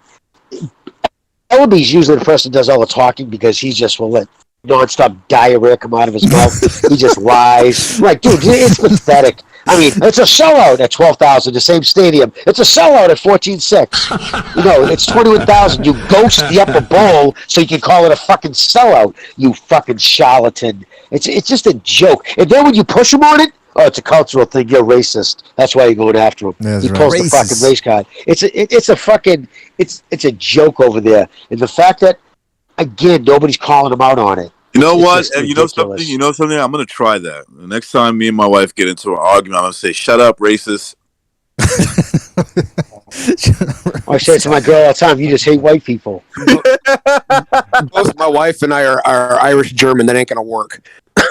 No, you never know, man. Yeah, that's true. Hey, That's a good point. listen, Chief. There's a difference between race and ethnicity. So it's sort of like they say now that there's a difference between sex and gender. So what you can do is you can say, yeah, look, listen, I was born or whatever. You know, I don't know if you're Irish German or whatever, but you can say that you were born a Mexican inside an Irish German. But that's what I do. I'm a half a Jew, half a Japanese guy born in. They say Orientals or Chinese are white adjacent. That's literally what the left says about them. Yeah, no, they say they're white because they're getting discriminated against in colleges. They're purposely putting Asian applications on the bottom of the pile because they have too many Asians, which is open discrimination, but the left says that's all right because Asians are white adjacent. Basically, because they do better than white people in the United States. Well, listen, we're not going to get into that now. Explain We're not the going white to get into that adjacent. because we're not going to get into that now. By the way, I was explaining white adjacents. So, okay. Boxing wise, someone was having a debate not too long ago, and they mentioned best Asian fighters, and when I brought up Yuri Abrachokov, who was flyweight out of Russia, the Siberian side of Russia, they didn't look at me because it was through a chat room, but they were telling me that had nothing to do with it because he was Russian. I said, you do realize 2/3 of Russia is in Asia, correct? Well, yeah, that's somebody got into that. Like, somebody got into that. Well, Triple G's an Asian fighter. Yes, he is. He's They Asian. don't know that. They don't. But somebody got into that with me. I know they. Put it this way: when someone said GGG and Lomachenko, they were arguing on Twitter, and somebody said, "You realize they're from two different Kazakhstan, fucking Ukraine, same thing, same difference." He actually tweeted, "It's like it's thousands of miles apart, completely different cultures, religions, everything." Yeah, well, that's same fucking difference. I have to I'm going to disagree. drop the name on this one. World Championship Boxing on iPhone podcast. One Silva, whatever his real name is, went through that and started dropping. He included everything in the Soviet Union, but the wall had already come down by started mentioning certain fighters and where they're from. And so he, like you said, he grouped Triple G with all these other guys and made it sound like they were all from the same area. And the reason why I deleted that podcast was because he has no idea of what he's talking about when it comes to anything outside of. Well, he has no idea what he's talking about, period, because his boxing even has errors in it. But he had no idea that these were separate countries. Well, listen, I will say the same. You know those Russian guys. Oh, will those say this, Russians, man. yeah. I will say this. The One Russian time, the guys like Polish and shit. Like one time we were Well, doing a same thing. podcast. One time we were doing an episode, and I said that Kazakhstan. I kept referring to Kazakhstan as Eastern Europe, and that guy was like, "No, that's Asia, Central Asia, or whatever." And I just doubled down, just to piss that guy off. But I just wanted on the record that I know there is a difference. All right, so Chief, don't delete this podcast, please. I'm begging you. Have a little mercy. I'm part of the panel. I'm not going to delete this podcast. All right. I didn't even know that Kazakhstan is as big as it is, terrain-wise. It's one of the biggest countries in the world. I was like, wow, when I saw it on the map. I think it's the fourth biggest country in the world, or fifth. Yeah, it's huge land-wise, but most of it's the Asian steppe. It's desolate Gobi Desert type shit. Yeah. But they're all descendants of Genghis Khan. I mean, look at fucking Triple G. He's got the high cheekbones. That's why you ever have people say, "Why he looks a little bit Asian?" and you just start laughing because he is. His mother's also blonde, and his mother's Korean, isn't she? Yeah, I believe his mom's Korean too. I think his father's Russian and his mother's Korean. So Jimmy, when you bring up all the stuff about Mike Carpenter, the gentleman that I've referred to offline with you and recognize that calls me every once in a while to talk about, I mentioned all this stuff about pay-per-view numbers and everything else like that because he's big with trying to say that Spence is the A side of the Crawford fight. Now, in actual sales, we're right because Crawford's pay-per-view sales have not been good. But he starts spewing out those numbers. And I said, so where'd you get those? Oh, they're all over the internet. I said, yeah, but who's the source? And I regurgitated everything you said. And he's like, and I end up blaming the PBC on what's happening based off of all the stuff we discussed on here.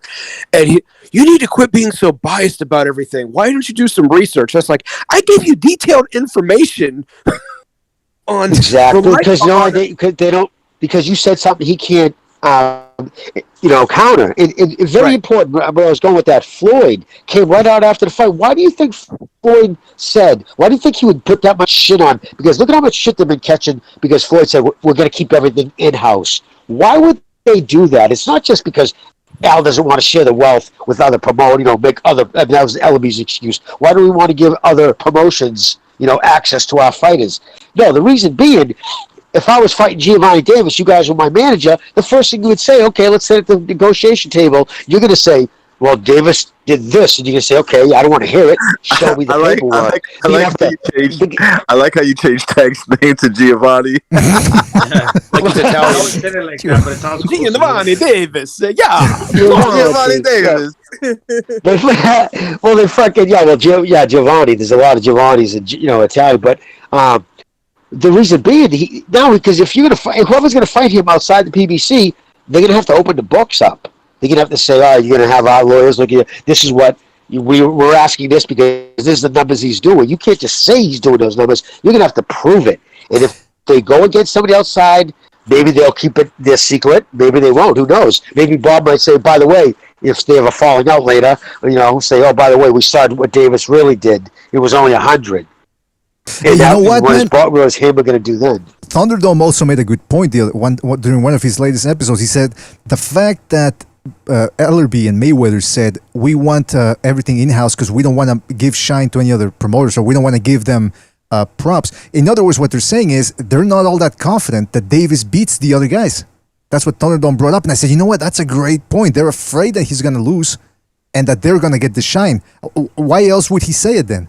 You know what I mean? Like, if they fight and Tank Davis beats the crap out of him, like they believe he would, because supposedly he's this great fighter, what's the problem then? But even if they win, though, brother, they have to open the books up. That's your point. You understand what I'm saying? They have to show exactly what he did, and it's lies. Listen, Manny Pacquiao against David Diaz, before he sold 1 million pay-per-views, his first 1 million pay-per-views against Oscar De La Hoya, the pay-per-view prior to that, this is after his big fights, against all the Mexicans he fought. He did 250,000 pay-per-views per HBO. So that's the exact number. But Tank Davis against Burroughs did 215? No, of course he didn't. It did maybe 100. That's right. Maybe, I mean, listen, it's where do they get these numbers? 250,000. And it's interesting that, like I said before, Jimmy called it. He said that that's the number that we're gonna come up with, because it's the same number they came up with for the what was it? Spence Garcia. Didn't they say 200,000 too, or 250,000? Yes, I just knew. I went by because I knew they wouldn't give him more props. They're not going to lie about what they're lying about Spence's numbers. You know what I'm saying? They can always make Spence the biggest. But Spence's, even with them not being honest about the pay-per-views he sold, they're down by a third. Each pay-per-view has gone down. The reason why they needed Pacquiao, I mean, think about it. 50,000 less, 50,000 less, then another 50,000 less. 3 pay-per-views in a row, all Spence in Texas, and they're selling less and less, showing that he doesn't have the star power they thought he had. So they have to bring in Manny Pacquiao. Now they're going to say, well, look at that, he did 800,000 pay-per-views or 500,000, whatever. Yeah, I just heard. I read somebody in a comment section. I think it was on Boxing 24 or Boxing Scene. Somebody said about Tank Davis. Come on, guys, he just fought on pay-per-view. As if to say that being on pay-per-view is we're not in the 90s anymore, where fighting on pay-per-view meant that, you know what I mean? It's like this pay-per-view actually is an outdated model now. It used to mean something. What was his name? Chuck the Boxing Guru or West Young West? No, I don't know the names. No, these are people that are actually there that claim they know more about boxing than anybody else. That's why I left Boxing 24 chat room, is because One of the guys that I just mentioned particularly would love to drop articles and claim them and not read the entire article, and that's his proof. And one of them was the fact, say, Spence made $8 million in his last fight. And then he posts the article and it says, if it reached a certain number of pay-per-views, he could end up with $8 million. And so I respond back, was like, you did read the adjectives and adverbs before the $8 million, right? That said could end up with. And then, of course, he automatically assumes that the opponent makes the same thing that Spence makes. So Garcia made $8 million, and so did Danny Garcia, and so did Sean Porter. I'm like, you just Garcia made under 2. Plus whatever back-end money he made, which would have been, and they don't know how to do math. They just don't, because everyone that believes that Mayweather made $100 million off of his last fight, it was $50 per fight, per pie. And even if they did get $1.5 million, it's $75 million. So where does and he said he made that off of the pay-per-view. And Floyd only got half goes right off the top to the provider. So if they made 75, take half of that off the top right away. Let's ignore that for a second. They said 50% will go to Mayweather, and then 10% will go to Paul. Well, Paul claimed he made $20 million. Now I don't believe that either, but let's just say he did for a minute. Okay, $75 million. Forget the fact. Let's pretend that the company didn't take a percentage of that, which we know they did. Okay, so now you got 20. That's only $55 million left. Where does this other $50 million come from outside of Floyd's mouth? But people believe it. It's a magic act. And prove it didn't happen. Smoke and mirrors. Well, that's where I usually pin like the Ben Shapiro. I'm like, it's called math. Do it. Yeah, that's you know what? It doesn't work. Recognize just posted something that says that logic and math is racist, and I do agree with that. I think we need to decolonize mathematics. It's true. It is. Yeah, it's been colonized, so we need to decolonize math and science, the other sciences, and we need to rebuild it so that it. Because colonization actually ended slavery in Africa from the British, but it's still racist. Well, that's your white history and your white mouth spewing that. I don't agree. You are racist. That I got from Thomas Sowell, who happens to be a black man. So I'm just saying. You are racist. You are racist. Listen. Hey, BDA. What? BDA. Yeah. I was going to ask you, did you watch Gilberto Ramirez's fight? Oh yeah. Is he huge, bro? He looks big as fuck now. What'd you think about that performance? Is he a player 175? Is that the Canelo killer for De La Hoya now? He'll get beat up. He'll get beat up by Bivol. I think Bivol outboxes him, but maybe he has a puncher's chance to beat these dudes. Because, dude, he looked thick, and it looked like, is it me? Or like every punch he landed looked like it hurt. It just, like, Sullivan Barrera. Maybe Sullivan is washed up, right? He is washed up. He's 39 and 40. No, Cuba, yeah. So he says, remember, he's Cuban. He could be 46. Exactly, right, yeah. And he could have had 800 amateur fights in Cuba, too, because they fight a lot when they're young down there. So he had a lot of mileage on him going in. And now, Gonzalo, speaking to you on this and the question, I know you asked BDA, is he a player? He's got a name. He had a belt. I don't know if he has a belt there now. I haven't followed him much. I don't think he does yet, but he's a contender. He's big. He's strong. He's a lefty. But do I think he's got a puncher's chance to beat Bivol? Taking the kind of punches he was easily hit with by Barrera? No. You know what? I'm sorry, not Bivol, but Benavidez. Okay, but that's. I mean, that would changes that dramatically. Like, dude, that fuck kid don't fight. He's a clown. I mean, Top Rank actually fired that kid for never taking any fights. Which one? Zerudo, whatever. Ramirez. That's what I was gonna say. Because look. That's what I was going to say, because look, this guy is big, he's undefeated, he's Mexican. You would think that Top Rank would have kept this kid around. So the fact that they tossed him, it probably means there's, just like with Andy Ruiz. Remember Andy Ruiz? They knew this guy wasn't going to be in it for the long run, because he's just not that dedicated. Maybe they saw the same thing with Zurdo Ramirez. See the perfect vision of love, BDA. I see it. I'm going to predict it. Ready? Right. So Zordo's now with the zone.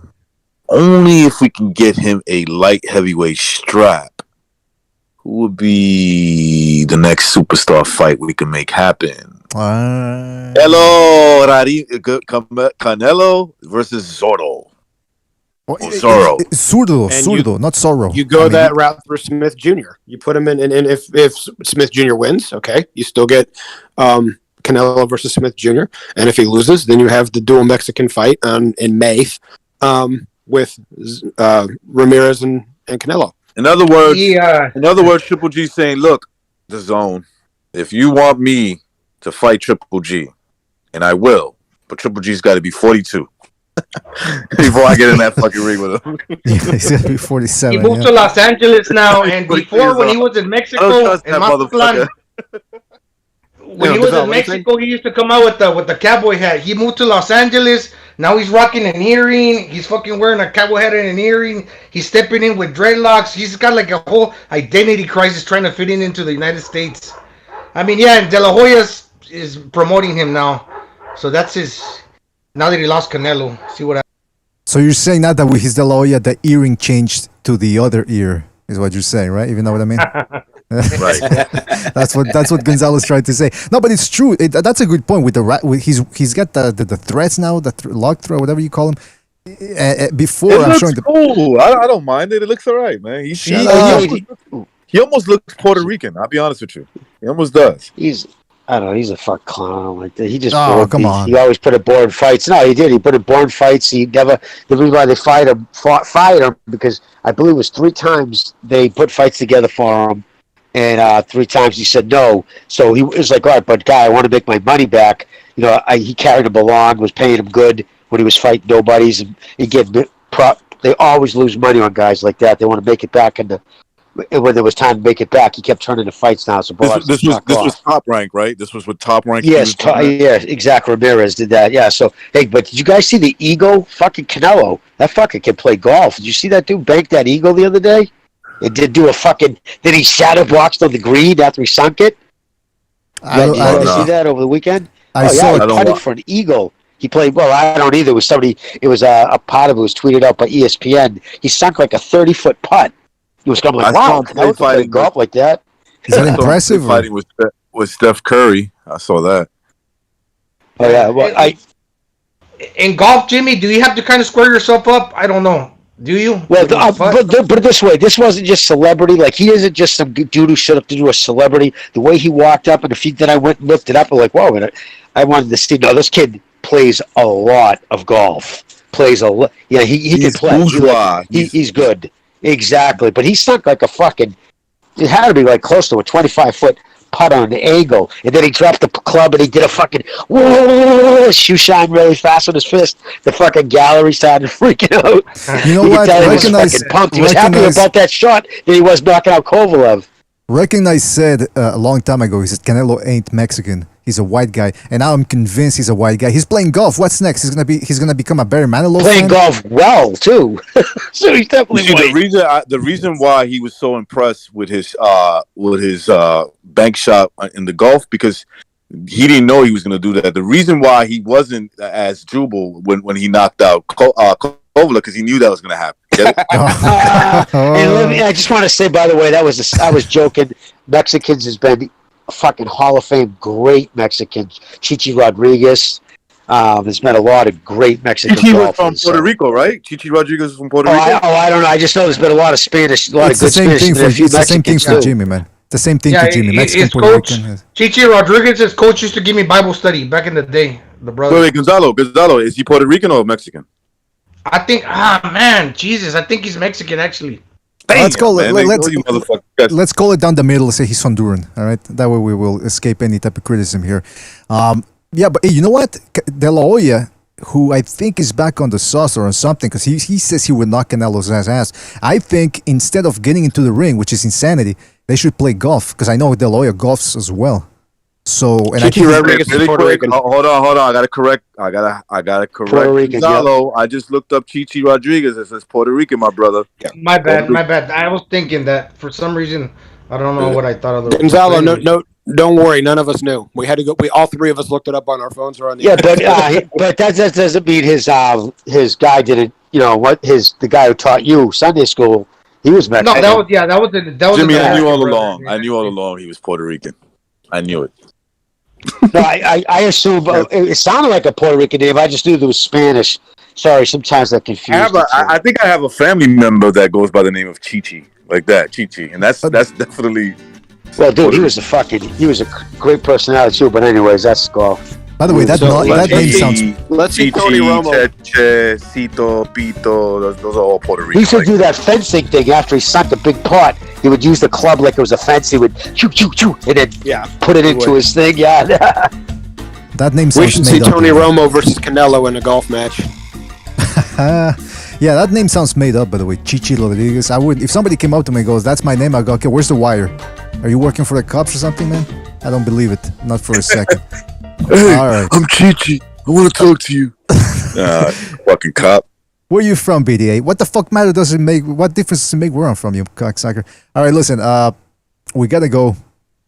It's been about 2 hours. We gotta do. Hey, listen. I'm blaming this. I'm putting this on you for the second Renaissance. You guys gotta bring your A game. All right. Otherwise, no second Renaissance. Do it. All right. What's the subject? It's got to be something, because again, if we bring, that's the thing. If we bring up a set subject, then there's people that come in, they don't know much about it, so they can't really talk about it. So it just becomes, what we've been doing lately is we've just been watching videos on from YouTube. But even then, that sometimes doesn't work. So I don't know. We're trying to restructure, see what happens. That's the way. That way people know. You know what I mean? Like we'll pick something and. Hey, real quick. They arrested the guy that killed that couple. He was a Spanish dude. Oh, really? Huh. Yes. Okay. Yeah. He was a Spanish dude? Yeah, he's a Spanish dude. Interesting. A 7-time felon. 7-time felon. Hey, didn't I've always said it. Listen, man. I grew up in New York, and I keep it down the middle. I keep it straight up. The Spanish dudes over here, in big cities obviously like Chicago, there's quite a few of them that fall under those tracks where they just thugs, like they're just straight up disgusting. I thought there was thugs. 2 gunmen though, wasn't there? Well, okay, so what ended up happening was he killed his wife by accident. So they swarmed the car, right? They swarm it. They start pulling her out. The husband pulls out his gun, shoots her in her throat by accident, killing her. Oh. And the Spanish dude. Wait a minute, you. Reacts to that, and he shoots them. He just shoots the husband and kills him. Right, like we all saw the video.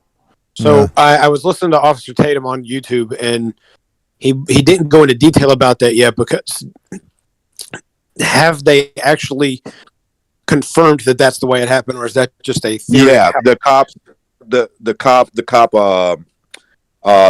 ballistics. Chicago PD was explaining exactly what happened. They said the theory was they have found the reason why they never brought it up was because they were getting leads on who this guy was, so they wanted to treat it like he's still going to get charged for double homicide. The question would be, was it murder one? Would it be murder one or manslaughter? Because he does. Now, don't get me wrong, but because I know a little bit about this shit, right?